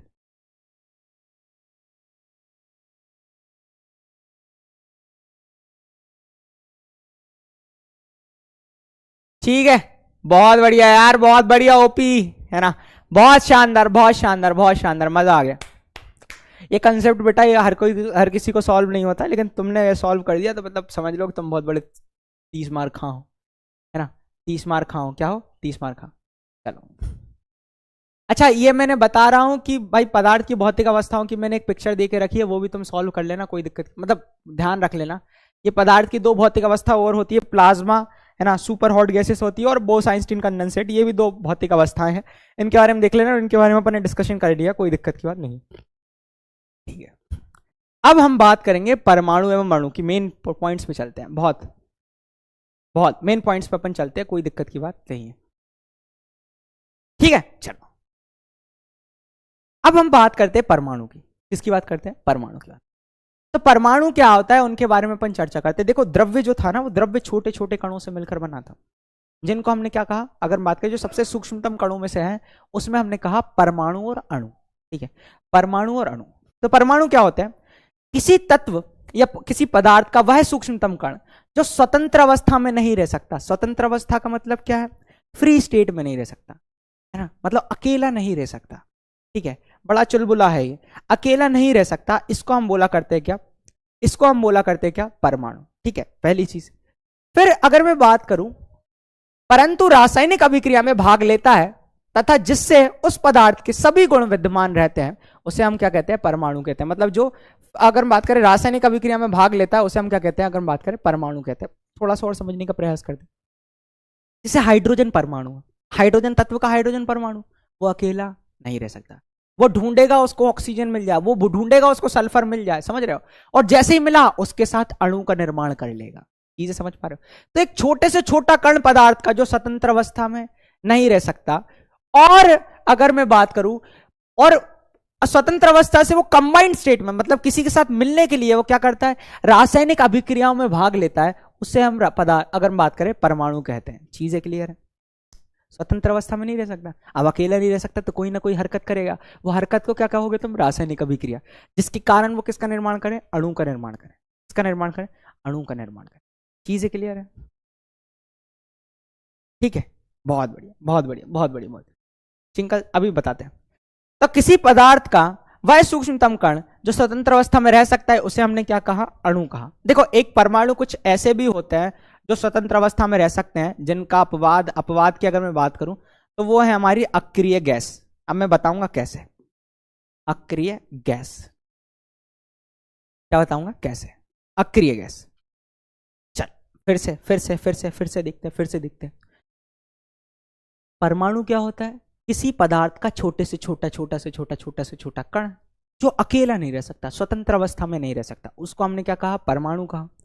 अब वो परमाणु अगर स्वतंत्र अवस्था में नहीं रह सकता तो वो क्या करना चाहेगा भाई? किसी के साथ कंबाइन होना चाहेगा। किसी के साथ क्या होना चाहेगा? कंबाइन होना चाहेगा।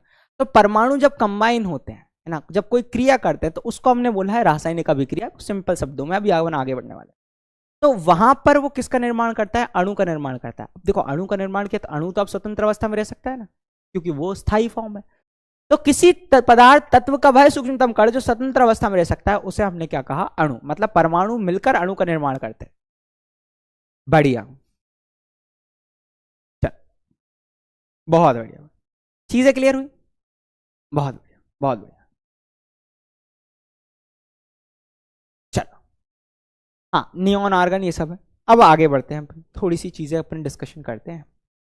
देखो ध्यान से सुनो मैं तुम लोगों को एक छोटी सी चीज बताता हूं। अब अपन परमाणु के बारे में थोड़ी सी पिक्चर समझते हैं। क्या करते हैं? थोड़ी सी पिक्चर समझते हैं। चलो यहां आते हैं, यहीं पर पिक्चर को समझने का प्रयास करते हैं। ध्यान से सुनना। देखो मैं सारे बेसिक्स तो सारी की सारी चीजें तो अपन अभी कवर नहीं कर लेंगे, लेकिन वो सारे बेसिक्स जो तुम्हारे लिए इंपॉर्टेंट है उनके बारे में अपन चर्चा करते हैं। देखो अब परमाणु अपन बनाते हैं। क्या करते हैं? परमाणु अपन बनाते हैं। ठीक है, ये एक परमाणु है हमारे पास। क्या है ये? एक हमारे पास क्या है? परमाणु। ठीक है, इस परमाणु के अंदर है ना एक छोटा सा क्या होता है? नाभिक होता है। क्या होता है? एक छोटा सा क्या होता है? नाभिक होता है। क्या होता है? नाभिक होता है। यह नाभिक हो गया। नाभिक क्या होता है बेटा? नाभिक का मतलब क्या है सर? जैसे कि एक परमाणु होता है। परमाणु क्या है? अगर बात करें, अभी हमने गोलाकार मान लिया उसको। क्या मान लिया? गोलाकार मान लिया।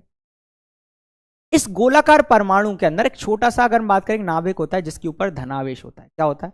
धनावेश होता है। ठीक है, हाँ, जिसके ऊपर क्या होता है? धनावेश होता है। कुछ इस प्रकार से। तो परमाणु के अंदर है ना 3 मुख्य सदस्य रहते हैं। रहते तो बहुत सारे, लेकिन अपन बात करेंगे, चर्चा करेंगे सिर्फ 3 की। 3 कौन कौन है? 3 कौन कौन? 3 के बारे में बात करते हैं। 3 सदस्य कौन है ना, जिनको अपन मूलभूत कण कहा करते हैं। क्या कहा करते हैं? मूलभूत, फंडामेंटल पार्टिकल्स, मूलभूत कण परमाणु के अंदर रहा करते हैं। ठीक है, चलो देखते हैं कौन रहता करता है ना, कौन रहा करता है। पहला जो है जिसका नाम है, पहला जो है वो क्या है? हमारा इलेक्ट्रॉन। क्या है? इलेक्ट्रॉन। ठीक है, हाँ भाई। दूसरा क्या है? दूसरा हमारे पास क्या है? प्रोटॉन।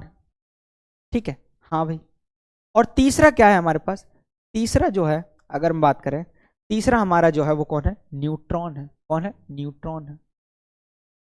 ठीक है, चीजें क्लियर होना चाहिए। ठीक है, पहला क्या है? इलेक्ट्रॉन। पहला कौन है हमारा? इलेक्ट्रॉन।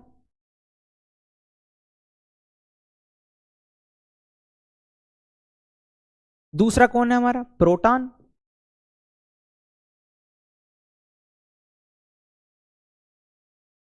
और तीसरा कौन है? न्यूट्रॉन। इलेक्ट्रॉन, प्रोटॉन और न्यूट्रॉन। सिंपल सी चीज समझ। इलेक्ट्रॉन, प्रोटॉन और न्यूट्रॉन।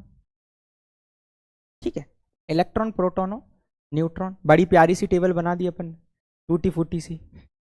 टूटी फूटी से अपन ने क्या बना दी? टेबल बना दी। ठीक है, चलो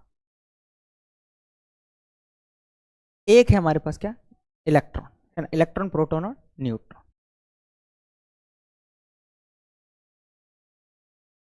अब ध्यान से बात करते हैं, हम मूलभूत कण के बारे में बात करते हैं, है ना, न्यूट्रॉन, प्रोटॉन और इलेक्ट्रॉन। क्या होता है बेटा? जो प्रोटॉन होता है ना, जो प्रोटॉन होता है, ठीक है, जो प्रोटॉन होता है वो क्या करता है भाई? वो प्रोटॉन जो है ना, वो कहां पर उपस्थित होता है? वो उपस्थित होता है नाभिक के अंदर। किसके अंदर? नाभिक के अंदर। इसके अंदर क्या होता है? न्यूक्लियॉन। अब न्यूक्लियन का मतलब क्या है? नाभिक को अपन इंग्लिश में बोला करते हैं न्यूक्लियस। और न्यूक्लियस जैसे इंडिया इंडिया इंडिया है जो, है ना, इंडिया या फिर भारत है, तो भारत में रहने वाले लोगों को हम क्या बोलते हैं? भारतीय। इंडिया में रहने वाले को क्या बोलते हैं हम? इंडियन। हिंदुस्तान में रहने वाले को क्या बोलते हैं? हिंदुस्तानी। समझ रहे हो? वैसे ही अमेरिका में रहने वाले को लोगों को क्या बोलते हैं? अमेरिकन, है ना। फिर इंग्लैंड में, इंग्लैंड तो छोड़ो, क्या रशिया में रहने वाले को क्या बोलते हैं अपन? क्या बोलते हैं आकाश सर? रशियन। बिलाल सर बोल रहे हो, ठीक है। तो बेसिकली तुम समझ रहे हो ना, न्यूक्लियस मतलब नाभिक में रहने वाले को हम बोलते हैं न्यूक्लियन। क्या बोला करते हैं? न्यूक्लियन। और इस नाभिक के अंदर दो लोग रहा करते हैं। पहला कौन रहा करता है? प्रोटॉन, मतलब दो चीज उपस्थित होती है। और दूसरा जो होता है वो होता है हमारा न्यूट्रॉन। कौन होता है? न्यूट्रॉन, है ना। इन दोनों को संयुक्त रूप से हम क्या कहते हैं? न्यूक्लियन कहा करते हैं। क्या बोला करते हैं? न्यूक्लियन कहा करते हैं, है ना। और न्यूक्लियन की संख्या, है ना, इन्हीं की जो संख्या होती है, इन्हीं की जो संख्या होती है, इन्हीं की जो संख्या को हम बोला करते हैं द्रव्यमान संख्या। क्या बोला करते हैं? द्रव्यमान संख्या। चीजें समझ रहे हो, है ना। इन्हीं की संख्या को हम बोला करते हैं द्रव्यमान संख्या। बहुत बढ़िया, बहुत बढ़िया, सिंपल सी। अच्छा, और जो प्रोटॉन की संख्या होती है इसी को हम बोला करते हैं परमाणु संख्या। क्या बोला करते हैं? परमाणु संख्या। तुम लोगों से पूछ ले प्रोटॉन की संख्या मतलब परमाणु संख्या, है ना। प्रोटॉन की संख्या मतलब परमाणु संख्या। चीजें क्लियर हो? बहुत बढ़िया सर, बहुत बढ़िया, मजा आ गया। ठीक है, बहुत सिंपल सी, ठीक है। अच्छा, अब मैं तुम लोगों को अगर छोटी सी बात बताऊं कि इसमें इलेक्ट्रॉन होते हैं। क्या होते हैं बेटा? इलेक्ट्रॉन होते हैं।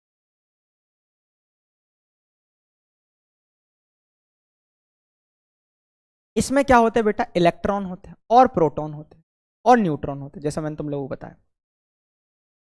जो प्रोटॉन होता है बेटा, वो मैंने तुम लोगों को बताया किस में होता है? नाभिक में होता है। किस में होता है? नाभिक में होता है। किस में होता है? नाभिक में होता है। बहुत सिंपल सी चीज। सर जो प्रोटॉन होता है वो किस में होता है? नाभिक में होता है। न्यूट्रॉन क्या होता है? नाभिक में होता है। इलेक्ट्रॉन क्या होते हैं? इसके चक्कर लगाते रहते हैं। किसके लगाते रहते हैं? चक्कर लगाते रहते हैं। नाभिक के क्या होते लगते हैं? चक्कर लगाते रहते हैं। ठीक है। अच्छा, अगर मैं बात करूं प्रोटॉन पर आवेश की, किसकी बात करें हम? आवेश की। तो इलेक्ट्रॉन के ऊपर होता है नेगेटिव, प्रोटॉन के ऊपर क्या होता है? पॉजिटिव, और न्यूट्रॉन पे क्या होता है? जीरो। न्यूट्रॉन क्या होता है? उदासीन। ध्यान से सुनना, आवेश क्या होता है? इलेक्ट्रॉन पे नेगेटिव, प्रोटॉन पे पॉजिटिव, और न्यूट्रॉन पे जीरो, है ना। न्यूट्रॉन पर जीरो। बहुत अच्छे, ठीक है। न्यूट्रॉन पे क्या होता है? जीरो होता है। अब मैं तुम लोगों से एक चीज पूछूं। क्या पूछूं? है ना, एक चीज और पूछूं अगर तुम लोगों से। चलो, अब अगर मैं तुम लोगों से एक चीज पूछूं, अगर मैं तुम लोगों से एक छोटी सी चीज पूछूं कि भाई इनके ऊपर अगर मैं द्रव्यमान की बात करूं, किसकी बात करूं? द्रव्यमान की बात करूं, तो भाई अगर मैं प्रोटॉन और न्यूट्रॉन का एक एक मान लूं तो इलेक्ट्रॉन का बहुत कम होता है। क्या होता है? इलेक्ट्रॉन का द्रव्यमान बहुत कम होता है। पहली चीज तो ये ध्यान रखना। दूसरी चीज, अगर मैं तुम लोगों से एक बात ये पूछ लूं, इस नाभिक के ऊपर आवेश मैंने प्लस क्यों लिखा है? क्योंकि देखो न्यूट्रॉन के ऊपर क्या आता है? कोई आवेश ही नहीं, और प्रोटॉन पे पॉजिटिव है। तो न्यूट्रॉन के ऊपर कोई आवेश नहीं, प्रोटॉन पे पॉजिटिव है, तो पॉजिटिव वाले का असर दिखेगा। तो इसके कारण जो पूरा की पूरा नाभिक है वो क्या होता है? धनात्मक होगा। ठीक है। और अगर मैं तुम लोगों को एक चीज और बताऊं, अगर आवेश के बारे में अपन थोड़ी सी चर्चा करें, तो इसके ऊपर आवेश जो होता है वो होता है माइनस का 1.6 इंटू 10⁻⁻19 कूलम, है ना। आवेश की इकाई होती है। प्रोटॉन के ऊपर लिखें तो प्लस का 1.6 इंटू 10⁻⁻19 कूलम, ये पॉजिटिव। और न्यूट्रॉन के ऊपर क्या होता है? जीरो होता है। तुम अगर देखोगे इलेक्ट्रॉन और प्रोटॉन का आवेश क्या होता है? बराबर होता है। क्या होता है? इलेक्ट्रॉन और प्रोटॉन का आवेश क्या होता है? बराबर होता है। यही कारण है ना, यही कारण है कि इनमें क्या होता है, अगर बात करें इलेक्ट्रॉन और प्रोटॉन का आवेश अगर बराबर है तो यहां पर यही कारण है कि यहां पर क्या होता है, अगर बात करें परमाणु उदासीन होता है। देखो नाभिक तो प्लस था, लेकिन जितने इलेक्ट्रॉन होते हैं उतने ही क्या होते हैं? प्रोटॉन होते हैं। अगर मैं तुम लोगों को बताऊं तो इलेक्ट्रॉन की संख्या किसी परमाणु में, संख्या परमाणु में, परमाणु में बराबर होती है प्रोटॉन की संख्या के। मतलब क्या तुम इलेक्ट्रॉन की संख्या को भी परमाणु क्रमांक बोल सकते हो क्या? हाँ, इलेक्ट्रॉन की संख्या बराबर होती है किसके? प्रोटॉन की संख्या के। कोई दिक्कत की आवश्यकता नहीं। चीजें क्लियर हो गई, बहुत बढ़िया। इतनी चीजें क्लियर हुई, इतनी पिक्चर सेट हुई दिमाग में, इतनी पिक्चर सेट हुई दिमाग, बहुत अच्छा, ठीक है चीजें। अब जैसे मैं फॉर एग्जांपल किसी का परमाणु क्रमांक जो है, किसी का परमाणु क्रमांक कितना है, 17 है। तो मैं तुम लोगों को एक छोटी सी चीज और बता रहा हूं, एक फॉर्मूला है जो आप लोगों को आना चाहिए, बहुत प्यारा सा फॉर्मूला है जो आप लोगों को बताया हुआ है। क्या है वो है हमारा 2n²। हेलो हेलो हेलो, वो क्या है हमारा 2n²। चैट नहीं आ रही तुम लोगों की, क्या हो गया? 1 सेकेंड देना, 1 सेकेंड देना मुझे बस।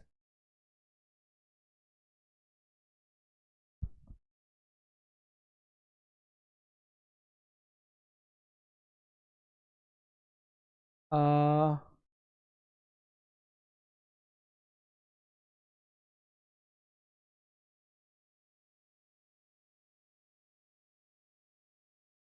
हेलो हेलो हेलो, आ गई ना? चलो, हाँ हाँ बिल्कुल बिल्कुल बिल्कुल। चलो, तो बेसिकली यहां पर हम क्या बोलेंगे कि बेसिकली यहां पर हम क्या बोलेंगे कि परमाणु क्रमांक 17 है। तुम लोगों ने एक फॉर्मूला सुना होगा, दैट इज कॉल्ड 2n²। इस 2n² का मतलब क्या है मालूम? n बराबर होता है, अगर n की वैल्यू तुम 1 रख दो, क्या रख दो 1, n मतलब ये स्तर दिए हुए हैं कोश व्यास के, अगर बात करें ये शेल के, है ना, तो यहां पर n की वैल्यू तुम 2 रख दो, n की वैल्यू 3 रख दो। तो n की जब वैल्यू हमने 1 रखी इसमें, तो क्या आ जाएगा 2, भाई 1 का वर्ग कितना होता है 2, सॉरी 1 का वर्ग 1, 1 इंटू 2 2। तो पहली कक्षा के अंदर सिर्फ 2 इलेक्ट्रॉन बन सकते हैं, तो मैंने इसे 2 इलेक्ट्रॉन लगा दिए। दूसरी कक्षा देखते हैं, n की वैल्यू क्या रख दो 2 रख दो, तो 2 का वर्ग कितना होता है 4, 4 दूनी 8। दूसरी कक्षा के अंदर कितने इलेक्ट्रॉन जाएंगे 8, ठीक है, दूसरी कक्षा के अंदर कितने आ जाएंगे 8, बहुत बढ़िया। तो इसके अंदर 8 बना दो, 1 2 3 4 5 6 7 8, ये 8 इलेक्ट्रॉन हो गए, ठीक है सर, ठीक है। n की वैल्यू 3 रख दो। अब तुम देखोगे 3 का वर्ग होता है 9, 9 दूनी 18, 18 इलेक्ट्रॉन तो है नहीं भाई, देखो 2 8 10 बचे कितने 7, भाई 7 इलेक्ट्रॉन भरा सकते हैं, 17 है टोटल। तो कितने आ जाएंगे बाह्यतम कक्ष में 7 इलेक्ट्रॉन, बाह्यतम कक्ष में कितने आ जाएंगे, यहां पर तभी 18 आना चाहिए, है ना, 18 की जगह है, लेकिन आएंगे कितने 7, तो 7 बना दो, 1 2 3 4 5 6 7, 7 इलेक्ट्रॉन हो गए। कितने इलेक्ट्रॉन हो गए 7 इलेक्ट्रॉन हो गए, बहुत बढ़िया बहुत बढ़िया बहुत बढ़िया। चीजें समझ पा रहे हो पंकज सर कहना क्या चाह रहे हैं? इस तरीके से इलेक्ट्रॉन की क्या होते हैं फिलिंग होती है, क्या होती है फिलिंग होती है। अच्छा, एक बात याद रखना, बाह्यतम कक्ष में, बाह्यतम कक्ष में 8 से ज्यादा, 8 इलेक्ट्रॉन से ज्यादा नहीं रखना, मतलब 8 से ज्यादा, 8 इलेक्ट्रॉन से ज्यादा नहीं होते हैं, नहीं होते हैं। चीजें क्लियर हो, 8 इलेक्ट्रॉन से ज्यादा नहीं होते, जो आप लोगों को पता होना चाहिए, है ना, 8 इलेक्ट्रॉन से ज्यादा नहीं होते जो आप लोगों को पता होना चाहिए। चीजें क्लियर हुई, बहुत बढ़िया, बहुत बढ़िया, मजा आ गया। अब अपन आगे देखते हैं और चीजें मजेदार करते हैं, ध्यान से सुनना, ठीक है। चलो, अब यहां पर तुम देखोगे, है ना, एक कंसेप्ट आता है बहुत प्यारा सा, है ना, जिसके बारे में अपन क्या करने वाले हैं, अब चर्चा करने वाले हैं, कोई दिक्कत की आवश्यकता नहीं है, ठीक है। हाँ, तो अब मैंने तुम लोगों को बता दिया इलेक्ट्रॉन प्रोटॉन न्यूट्रॉन किस प्रक्रिया तरीके से व्यवस्थित होते हैं, है ना, किस तरीके से व्यवस्थित होते हैं। एक बार फिर से, ओके ओके ओके, हाँ बता रहे हैं हम, बिल्कुल बिल्कुल बता रहे हैं। तो मैंने जैसे बताया तुम लोगों को, परमाणु संख्या क्या होती है ना, परमाणु संख्या जो होती है इलेक्ट्रॉन की संख्या, है ना, बराबर होती है प्रोटॉन की संख्या की।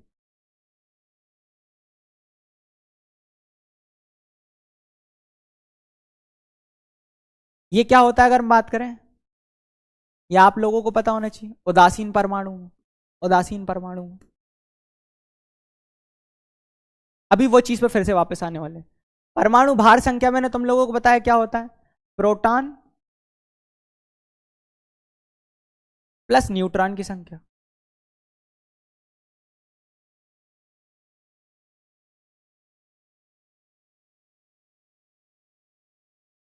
ये चीजें क्लियर हो गई, बहुत बढ़िया।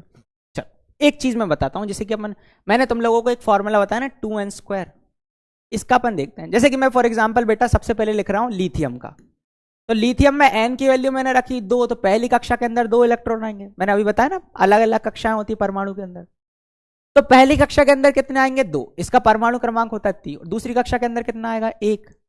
चीजें क्लियर हो पा रही है ना? चलो ध्यान से देखते, देखो n की वैल्यू जब मैंने 1 रखी तो आंसर कितना आया 2 इलेक्ट्रॉन। ये इलेक्ट्रॉन कितने भरे जाएंगे, 2 रखी तो आंसर कितना आया 8 इलेक्ट्रॉन। 3 रखी है ना n की वैल्यू, तो आंसर कितना आया 18 इलेक्ट्रॉन। चीजें समझ पा रहे हो? बहुत बढ़िया।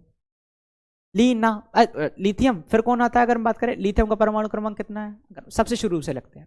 हाइड्रोजन का कितना होता है सर 1, है ना? हाइड्रोजन का कितना होता है 1 होता है, तो देखो इसका इलेक्ट्रॉनिक कन्फिग्रेशन भी कितना आ गया 1। हीलियम का कितना होता है बेटा 2, तो क्या आएगा 2, भाई पहली कक्षा के अंदर ही भराएंगे। लिथियम का कितना होता है भाई, लिथियम का 3 होता है। कैसे लिखोगे 2 कॉमा, अब दूसरी वाली के अंदर कितने भरा सकते हैं 8, पर अपने पास है कितना 1, 2,1। बेरिलियम का कितना होता है 4 होता है, क्या लिखोगे 2 कॉमा, दूसरे के अंदर कितने भरा सकते हैं 8, पर अपने पास बचे कितने 2 यहां होगा पहली कक्षा के अंदर, दूसरे के अंदर कितने आएंगे 4, सॉरी 2।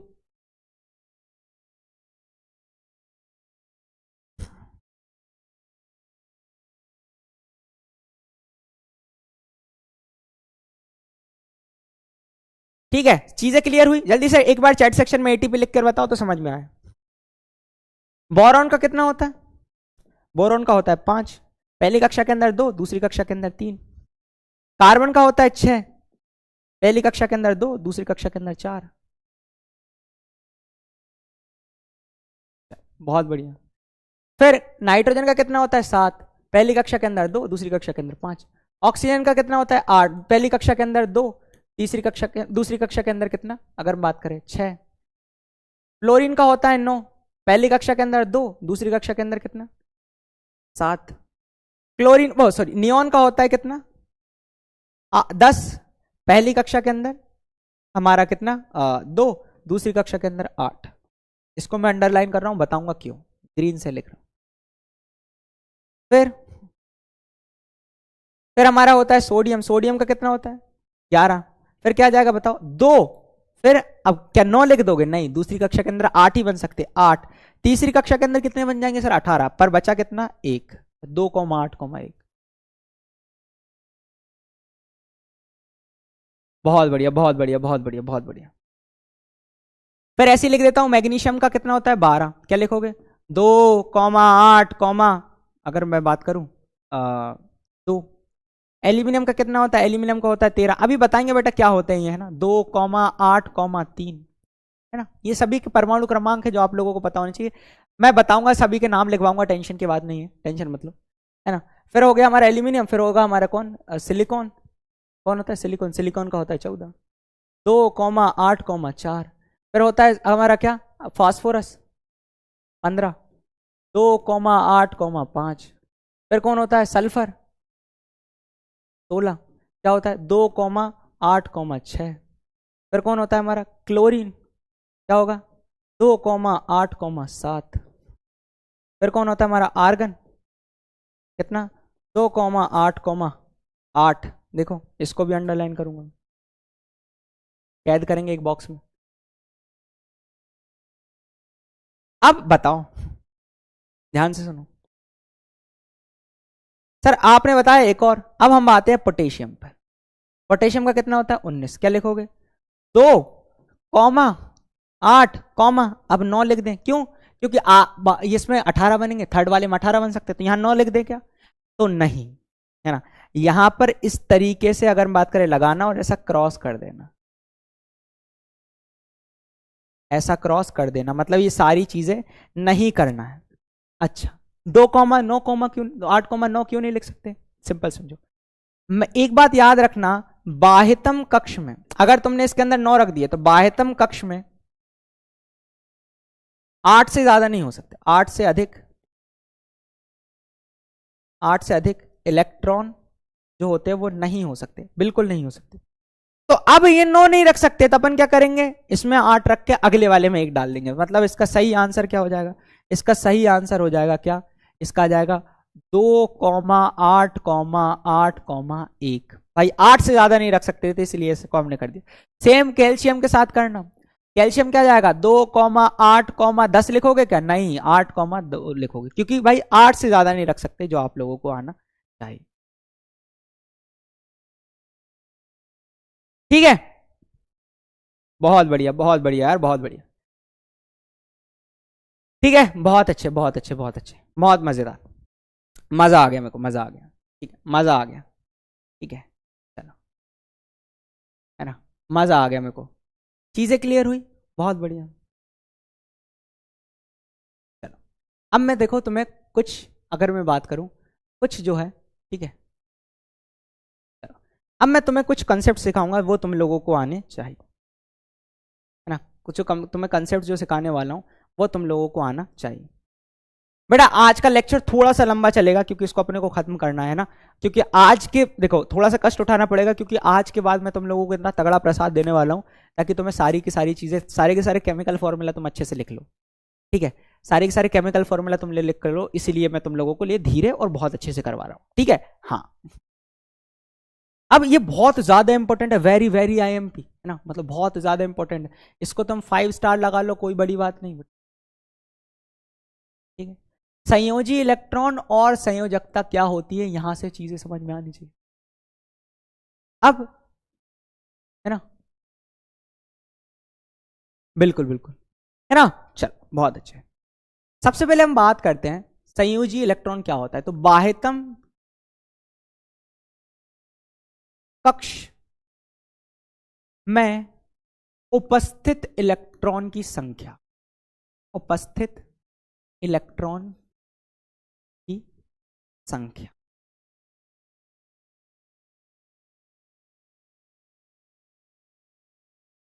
बाह्यतम कक्ष में उपस्थित इलेक्ट्रॉन की संख्या। सर क्या वो यही है जो अभी आपने बताया, इसमें एक, इसका बाह्यतम तो दे ही हुआ, इसका ये, इसका ये, इसका ये, इसका ये, इसका ये, इसका ये, इसका ये, इसका ये, इसका ये, इसका ये, इसका ये, इसका ये, इसका ये, इसका ये, इसका ये, इसका ये, इसका ये, sorry not this, that one, that one. क्या ये सभी बाह्यतम कक्ष सबसे बाहर वाला है, सबसे बाहर वाला बाह्यतम कक्ष में उपस्थित इलेक्ट्रॉन, क्या इसी को अपन बोलेंगे भाई, बिल्कुल, इसी को हम बोलते हैं संयोजकता, संयोजी इलेक्ट्रॉन, क्या बोलते हैं, संयोजी इलेक्ट्रॉन। बहुत अच्छे, बस बेटा मजा आने वाला है, प्रसाद मिलने वाला है तुम लोगों को, इसलिए तो बाह्यतम कक्ष में उपस्थित इलेक्ट्रॉन की संख्या को हम क्या बोलते हैं, संयोजी इलेक्ट्रॉन, क्या बोलते हैं, संयोजी इलेक्ट्रॉन, इसी को हम बोलते हैं क्या, संयोजी इलेक्ट्रॉन। अब ध्यान से सुनना, और अब ध्यान से सुनना, जब कोई कोई तत्व का परमाणु, तत्व का परमाणु अपने बाह्यतम कक्ष में, अपने बाह्यतम कक्ष में, ध्यान से सुनना,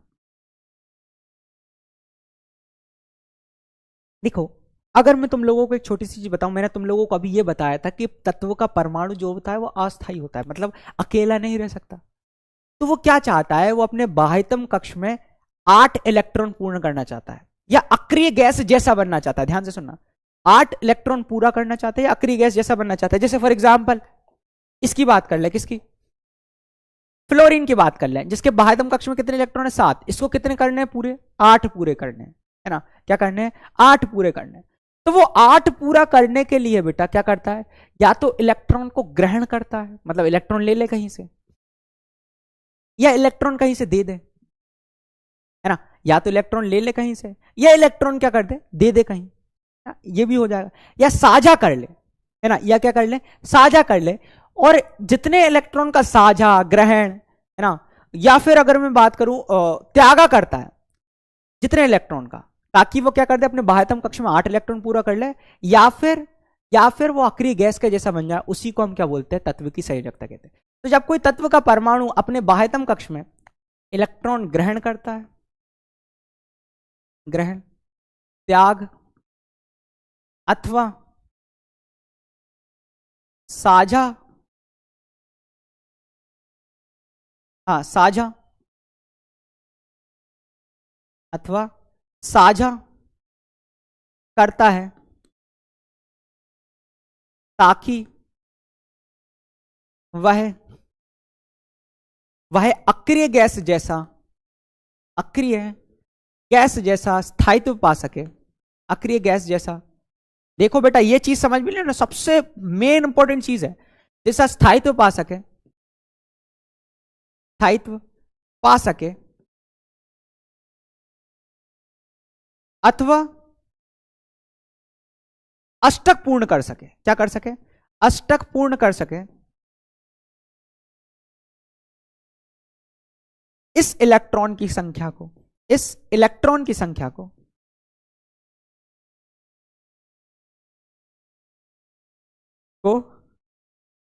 संयोजकता कहते हैं, संयोजकता कहते हैं। अब मैं तुम लोगों को बताता हूं रियल फील।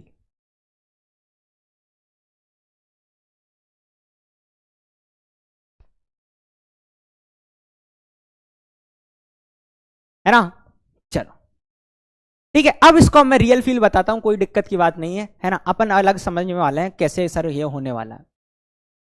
मैं तुम लोगों के सामने एक आवर्त सारणी बना रहा हूं, है ना, जो तुम लोगों को दिखाने वाला हूं कैसे।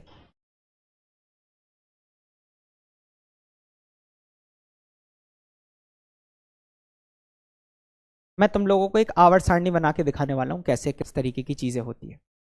ध्यान से सुनना। अष्टक क्या होता है? मतलब अपने बाह्यतम कक्ष में 8 इलेक्ट्रॉन पूर्ण कर सके, मतलब बाह्यतम कक्ष में 8 इलेक्ट्रॉन पूर्ण कर सके, उसके बारे में अपन चर्चा करते हैं। देखो अभी तुम लोगों ने ये पढ़ा होगा, है ना, हाइड्रोजन, फिर कौन था? ऐसा हीलियम। आवर्त सारणी ऐसे बनती है बेटा, है ना। इसका नाम क्या है? इसका नाम है हाइड्रोजन, है ना। वो कौन है? वो हीलियम है। कौन है? हीलियम। इसका 2 होता है, इसका परमाणु क्रमांक कितना होता है? 1। फिर Li कौन होता है? लिथियम। ऐसे परमाणु है बेटा, ठीक है। फिर यहां पर अगर बात करूं, फिर कौन आता है? Beryllium, B. ठीक है, हाँ भाई। फिर कौन होता है? बोरॉन। फिर कौन होता है? फिर कार्बन। ऐसे लिख देता हूं ना, ये बोरॉन होता है। इन सभी के नाम अपन नेक्स्ट लेक्चर में लिख लेंगे। बोरॉन, फिर कार्बन, है ना, फिर नाइट्रोजन, फिर ऑक्सीजन, फिर फ्लोरीन, फिर कौन आएगा? नियोन आएगा। ठीक है, इनके परमाणु क्रमांक क्या हो गए? 5, 6, 7, 8, 9, 10। ठीक है, ये 3 और ये 4 थे, है ना। फिर कौन आता था? सोडियम 11, फिर मैग्नीशियम 12, फिर एल्यूमिनियम 13, फिर carbon 14, sorry silicon 14, phosphorus 15, sulphur 16, chlorine 17 और आर्गन 18। ठीक है, ध्यान से सुनना। फिर कौन आएगा? पोटेशियम 19 और कैल्शियम 20। ये परमाणु है, जो परमाणु क्रमांक है, जो अपने को क्या करना है? याद करना है। क्या करना है? याद करना है। ठीक है, बहुत बढ़िया, ध्यान से सुनना। मैंने ये बोला कि बाह्यतम कक्ष में उपस्थित इलेक्ट्रॉन को हम संयोजी इलेक्ट्रॉन कहते हैं। बेटा ये जो लिखा है ना, जैसे helium, neon, argon, krypton, xenon, radon, ये पूरी पूरी आवर्त सारणी है। अगर तुम लोग देखोगे, ये पूरी की पूरी क्या है बेटा? ये पूरी की पूरी क्या है? आवर्त सारणी है। ये पूरी की पूरी जो आवर्त सारणी है ना, इस पूरी की पूरी आवर्त सारणी के अंदर, ठीक है, इस पूरी की पूरी आवर्त सारणी के अंदर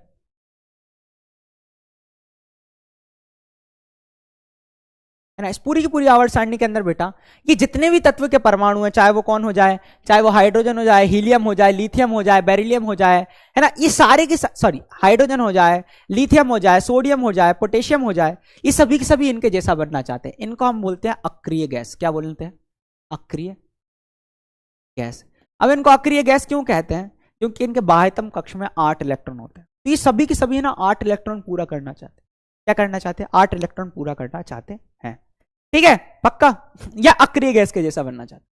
अब मैं तुम लोगों के सामने एक छोटा सा एग्जांपल और देता हूं, सेट करता हूं, फिर अपन बात करेंगे। ठीक है, अपन सिंपल से बात करेंगे। जैसे लिथियम है बेटा, कौन है? लिथियम है, ये लिथियम, अब लिथियम का परमाणु क्रमांक ये है और इसका इलेक्ट्रॉनिक विन्यास लिखोगे तो वो आएगा 2,1। क्या आएगा? 2,1। तो मुझे ये बताओ, बेटा, तुम मुझे ये बताओ, ये लिथियम के पास दो अक्रिय गैसें हैं, ये लिथियम का परमाणु क्रमांक कितना है? 3। एक अक्रिय गैस है कौन सी? इसका परमाणु क्रमांक है 2, हीलियम। और एक है हमारी कौन? नियोन, जिसका परमाणु क्रमांक कितना है? 10। बताओ ये किसके जैसा बनना चाहेगा? बताओ ये किसके जैसा बनना चाहेगा?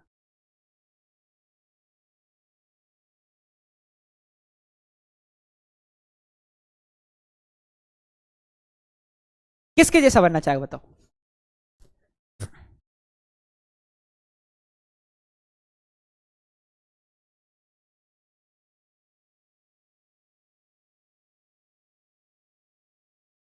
किसके जैसा बनना चाहेगा? He helium. क्यों? क्योंकि सर इसका परमाणु क्रमांक 2 है, ये इसके पास में है, तो ये हीलियम के जैसे बनना चाहेगा, ना कि नियोन के जैसा। समझ रहे हो? अच्छा, इसको देखो, 3 इलेक्ट्रॉन, इसको 2 के पास जाना है तो इसको 1 इलेक्ट्रॉन क्या करना पड़ेगा? इलेक्ट्रॉन त्यागना पड़ेगा। क्या करना पड़ेगा? इलेक्ट्रॉन को क्या करना पड़ेगा? त्यागना पड़ेगा। और बेटा जब ये इलेक्ट्रॉन त्यागेगा तो तुम लोगों को मैं बताऊं बहुत प्यारी सी चीज, इसके ऊपर पॉजिटिव आवेश आएगा, धनावेश आएगा। अरे ये छोड़ो ना यार, ये छोड़ो, सोडियम के बारे में बात करते हैं। इसका इलेक्ट्रॉनिक कन्फिगरेशन क्या है? सोडियम 11। क्या लिखोगे? 2,8,1। यही सिखाया पंकज सर ने, यही सिखाया पंकज सर ने, यही चीज सिखाई ना, बहुत अच्छे। तो क्या करोगे भाई? 2 कॉमा, मतलब अगर मैं यहां पर देखोगे तो क्या देख रहे हो तुम? सोडियम 11, 2,1। इसके पास 2 अक्रिय गैस है, कौन कौन सी? ये रहा सोडियम, इसके पास सीधी एक तो ये है आर्गन, जो कौन सी है? आर्गन 18। आर्गन क्या? 18। और एक है सर इससे जस्ट पीछे नियोन, जिसका कितना है? 10। नियोन है 10। बताओ ये किसके जैसा बनना चाहेगा? 11 वाला के पास सबसे कौन है? सबसे पास कौन है? जल्दी बताओ, जल्दी बताओ, किसके जैसा बनना चाहेगा? I'm waiting। आखिरी में गाना सुनाऊंगा तुम लोगों को, चलो। तुम लोग मेरे लिए इतना करते हो ना, है ना, तुम लोग मेरे लिए इतना वेट करे हो, तो मैं आखिरी में गाना सुनाऊंगा, ठीक है? किसके जैसा बनना चाहते?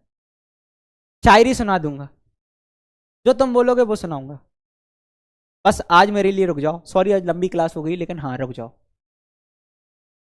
बिल्कुल सर, नियॉन के जैसा बनना चाहिए, यही एनर्जी होना चाहिए बेटा कि नियॉन के जैसा बनना। अरे यार मैं पढ़ा रहा हूं, मैं नहीं थक रहा, तू क्यों थकेगा? नहीं थकना तेरे को। ध्यान से सुन, आज 12 बजे से पढ़ा रहा हूं दोपहर से, नहीं बिल्कुल सेम एनर्जी रहेगी बेटा। और रात को 12 बजे तक पढ़वाएगा तू भी यही रहेगा। लेकिन ध्यान से सुन बेटा, है ना, प्लीज, ये बहुत ज्यादा इंपॉर्टेंट है यार ना, मुझे पता है तेरे लिए क्या इंपॉर्टेंट है, प्लीज सुन ले, ठीक है? तो नियॉन के जैसा बनना चाहेगा सर, ये 1 इलेक्ट्रॉन देगा, पॉजिटिव धनावेश +1।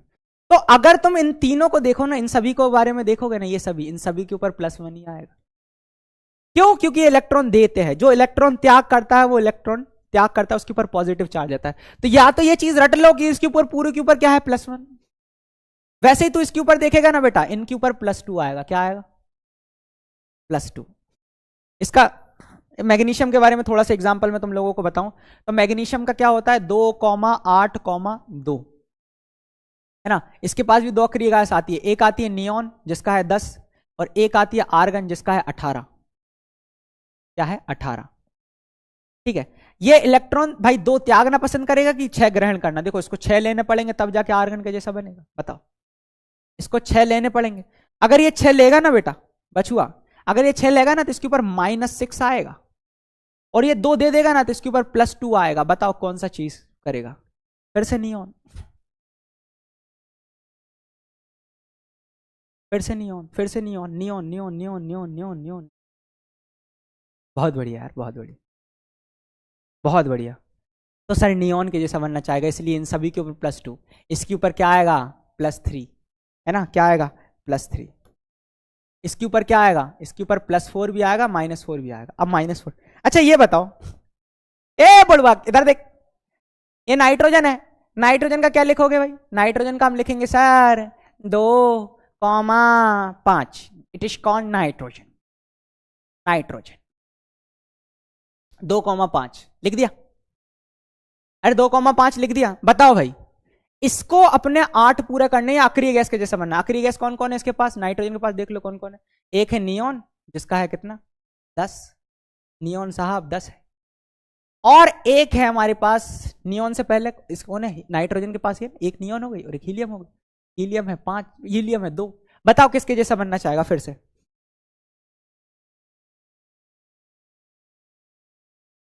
देखो देखो कैसी बातें यहां थी। किसके जैसा बनना चाहेगा? किसके जैसा बनना चाहेगा? आंसर नहीं, answer neon neon neon neon. Sir अगर इसको हीलियम के जैसा बनना है तो टोटल इसके पास 7 है, 2 और 5 7। तो अगर इसको हीलियम के जैसा बनना है तो +7 +5 लाना पड़ेगा। 5 इलेक्ट्रॉन देने पड़ेंगे, देना मतलब +5, या फिर 3 इलेक्ट्रॉन ले ले, -3 ले ले। तो ये किसके जैसा बन जाएगा? नियोन के जैसा। किसके जैसा? नियोन के जैसा। यही कारण है कि इसके ऊपर क्या आता है? -3 आता है। वैसे ही ऑक्सीजन के ऊपर -2 आएगा और इसके ऊपर -1 आएगा और इसके ऊपर 0, या ना लेते हैं ना देते हैं, इसीलिए अक्रिय है। यार इतना आ गया है ना दिल से, मतलब मैं बता रहा हूं, जिस जिसको इतना आ गया जल्दी बताओ, है ना? पोल दे रहा हूं मैं तुम लोगों को, वोट टाइप, ठीक है? अगर आ गया तो यस करना और नहीं आया तो नो करना, ठीक है? जल्दी से मैं दे रहा हूं। इतना अगर तुम लोगों को आ गया है ना, मेरा दिल खुश हो जाएगा सच में।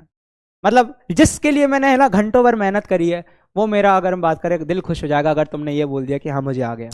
इतना अगर तुम लोगों को आ गया कि इनके ऊपर प्लस माइनस आवेश कहाँ से आया है, अगर वो भी नहीं आया तो ये याद कर लोगे, अगर ये भी है तो भी हाँ यस कर देना, ऐसे कर देना यार, है ना? अगर आ गया है तो यस कर देना,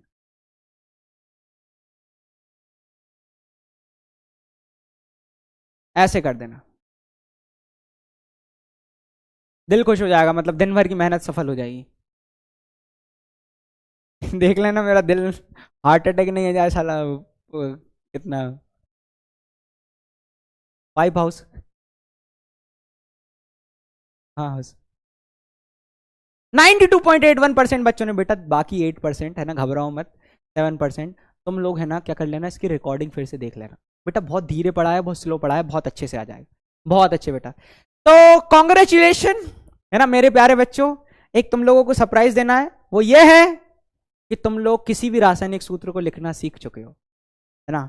ऐसी कोई सी फॉर्मूला नहीं होगा जो मेरे प्यारे बच्चे उड़ान हिंदी के परिंदे जो है वो इसे बता ना पाए। कॉन्ग्रेचुलेशन, लगा दो आग, है ना? और मचा दिया तुम लोगों ने। सच में जिस चीज के लिए मैं बहुत देर से मेहनत कर रहा था वो आ गया, फोड़ दिया तुम लोगों ने, मजा आ गया। अगर ये आ गया तो इसका मतलब ये है कि तुम लोगों को कोई भी रासायनिक सूत्र लिखना सीख चुके हो, मजा आ गया, है ना? मजा आ गया। चल अब देखते हैं, अपन फॉर्मूले सॉल्व करते हैं ना डायरेक्ट, 5 सारी चीजें करते हैं। मैंने तुम लोगों से पूछ लिया कि भाई पोटेशियम, है ना, पोटेशियम, हाँ आखिरी में गाना है। पोटेशियम सल्फाइड का फॉर्मूला मुझे बताना है। किसका? Potassium sulphide. सर क्या टफ है? पोटेशियम सल्फाइड का फॉर्मूला क्या टफ है? नहीं है, कुछ नहीं। अभी मैंने तुम लोगों को बताया था पोटेशियम मतलब होता है के, और सल्फाइड मतलब सल्फर, एस, है ना? पोटेशियम सल्फाइड, सल्फर एस, है ना? और पोटेशियम क्या हो गया? के। पोटेशियम पर जो आवेश होता है, अभी देख लेते हैं, जल्दी देख लेते हैं क्या हो गया। सर हाइड्रोजन, लिथियम और सोडियम, और ये होता है बेटा पोटेशियम। क्या होता है? पोटेशियम। ये बता देता हूं। तो पोटेशियम पर आवेश होता है +1, और सल्फाइड ये रहा सल्फर, ये सल्फर है बेटा। कौन है? सल्फर। बस यही याद रखना, अगले लेक्चर में सब सिखा दूंगा। सल्फर आ गया, सल्फर पर क्या होता है? -2। क्या होता है? -2। सल्फर पर -2 सर जी, पोटेशियम पर +1। तो मतलब यहां पर कुछ नहीं है, आपको क्रिस क्रॉस करना है, मतलब 2 यहां और 1 यहां। जब बेटा मैंने 2 यहां रखा तो ये 2 हो गया, हाँ बोल। जब 1 मैंने यहां रखा तो ये 1 हो गया, हाँ बोल। K2S मतलब potassium sulphide. Ninja technique. Case avoid नहीं बेवकूफ, ये वो 7% है जिनको आया नहीं था। बुड़बक फिर से लेक्चर देख जहां पे पढ़ाया था।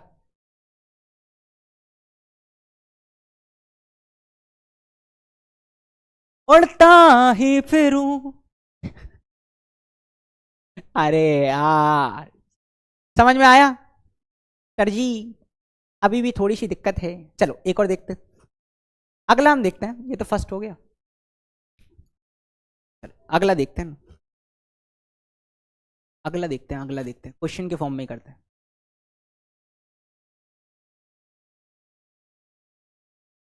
ये करते हैं अपन, है ना। मैग्नीशियम जो होता है बेटा, मैग्नीशियम जो होता है वो Mg+2 होता है, और क्लोराइड मतलब क्लोरीन मतलब क्लोराइड, क्लोराइड जो होता है वो -1 होता है ना। मैग्नीशियम क्या होता है, Mg, है ना, मैंने तुम लोगों को बताया है, वहां पर देख लेना, है ना, वो तालिका में सब दिया हुआ है। मैग्नीशियम Mg होता है, और क्लोरीन जो होता है वो Cl होता है। वो क्या होता है, Cl होता है। अब मुझे इसका आंसर बताना है, पोला ले आता हूं, पोला ले आता हूं। I am giving you 45 seconds, जल्दी से आंसर दो। इसके ऊपर +2 होता है, इस पर -1, क्या करेंगे? नहीं, MgCl लिख रहा है, हट।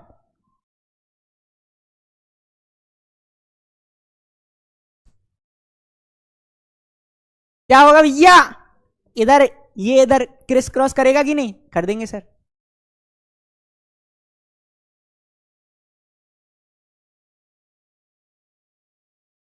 अरे मिलेगा बेटा, टाइम मिलेगा, 5 मिनट और दे दे, 5-10 मिनट और ले लूँ। आकाश सर भी खड़े हैं इस समय, क्या कर दे? 2 यहाँ 1 यहाँ, 2 यहाँ 1 यहाँ, 2 यहाँ 1 यहाँ, क्या हो जाएगा? Mg1 इधर आया तो कोई दिक्कत नहीं, 2 उधर गया तो MgCl2। Magnesium chloride should be the correct answer, MgCl2 should be the correct answer. ये रहा हमारा, जल्दी से अपन बी वाले पे लगा देते। 82.87% बच्चों ने सही आंसर दिया, बाकी कार्बोनेट सल्फेट बेटा कुछ लिखे थे, है ना। ठीक है, तो चीजें आई होप तुम लोगों को बहुत अच्छे से क्लियर हो रही होगी। इसको रिकॉल करोगे बार बार तो और अच्छे से आएगा, है ना, टेंशन की बात नहीं है। ठीक है, चलो, हाँ, इसका अगर हम बात करें और थोड़े से क्वेश्चंस करते हैं, है ना। चीजें समझ में आई बहुत अच्छे से?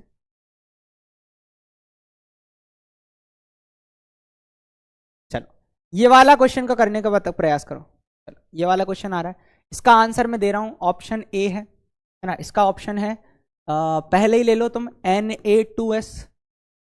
दूसरा ले लो क्या, Na2N, सॉरी Na2O।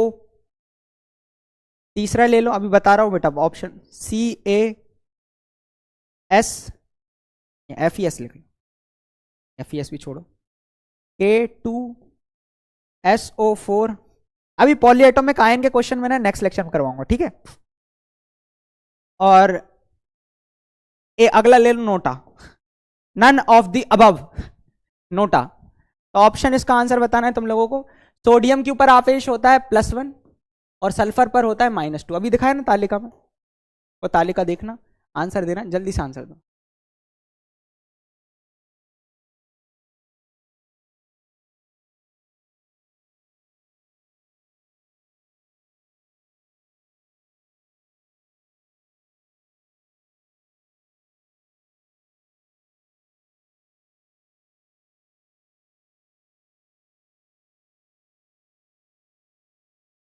चलो, तो इसका आंसर देखते क्या आने वाला है। कई बच्चे बी लगा रहे हैं बेटा, वो ऑक्साइड होता है।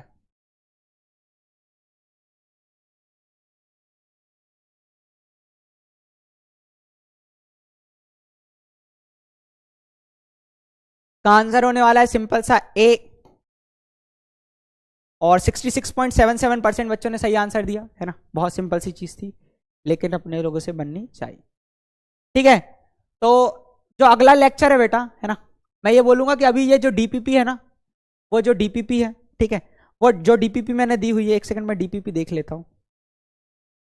उसके अंदर है ना कुछ क्वेश्चंस ऐसे दिए हैं जो पॉलीएटॉमिक है, मतलब थोड़े से आगे से क्वेश्चन है ना। आगे के क्वेश्चन है, एक बार डीपीपी देख लेता हूं मैंने दिया क्या है तुम लोगों को। थोड़े से वो आगे के क्वेश्चन है, ठीक है, मतलब नेक्स्ट लेक्चर के बाद उसको लगाओ तो बेस्ट होगा। मतलब नेक्स्ट लेक्चर और इस वाले लेक्चर के साथ डीपीपी लगा लेना, ठीक है, क्योंकि अपन ने ना थोड़ा स्ट्रेटेजी में टाइम देख लिया था। देख लेता हूं तुम लोगों ने, देखो डीपीपी में सिर्फ सेकंड वाले ही क्वेश्चन तुम कर पाओगे, है ना, क्योंकि एक इसका एडवांस मतलब जो क्वेश्चन है मैंने अच्छे लेवल के देके रखे हैं। तो अभी डीपीपी को अवॉइड करना, है ना। सिंपल सी चीज, आज लेक्चर का रिवीजन करना। क्या करना? रिवीजन करना, मतलब नोट्स को रिवाइज करना। किसका? नोट्स का, ठीक है, नोट्स का रिवाइज करना, दैट इज होमवर्क, है ना। डीएचए मैंने दिया हुआ है, लेकिन अगली क्लास के साथ वो तुम लोग करोगे, ठीक है, अगली क्लास के साथ तुम लोग वो करोगे।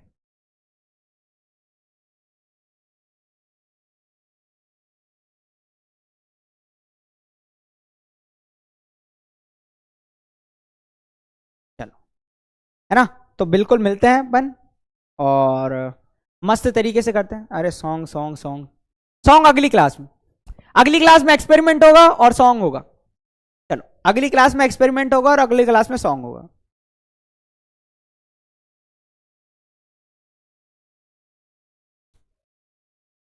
गाना कहाँ से सुना दे इनको, शायरी सुना देते।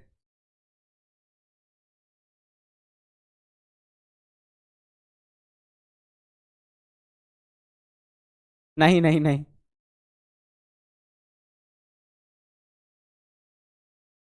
हे भगवान कहाँ का सुना है, सुना है नहीं, शायरी सुनाते हैं तुम।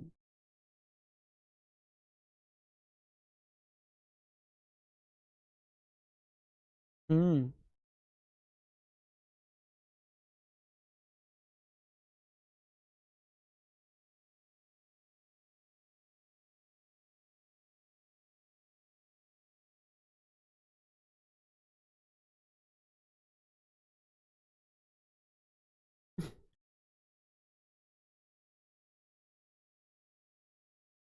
चलो, अरे शायरी यार कहाँ की, कौन सी शायरी सुनोगे, नस्कटे आशिक वाली या फिर मोटिवेशन?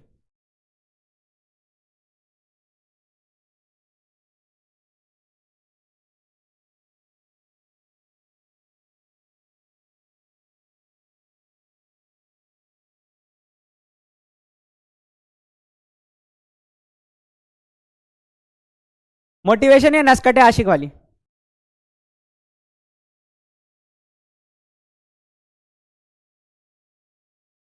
अच्छा मोटिवेशन, ठीक है। खोल दे पंख मेरे, कहता है परिंदा, अभी और उड़ान बाकी है, जमीन नहीं है मंजिल मेरी, अभी पूरा आसमान बाकी है ना। तो नेक्स्ट क्लास में मिलेंगे, ढेर सारे एक्सपेरिमेंट्स करेंगे और साथ में हम करने वाले हैं क्या, साथ में हम करने वाले कुछ एडवांस क्वेश्चन, मतलब कुछ एडवांस कंसेप्ट जो अपनी क्लास 10th के लिए बहुत ज्यादा इंपॉर्टेंट है, और उसमें हमारा बेसिक्स पूरा खत्म हो जाएगा, मस्ती होगी। नेक्स्ट क्लास में अपन बहुत ज्यादा मजा करने वाले हैं। तो आई होप तुम लोगों को बहुत ज्यादा मजा आया होगा। लव यू ऑल, मिलते हैं बहुत जल्द, ठीक है, तब तक के लिए बाय बाय।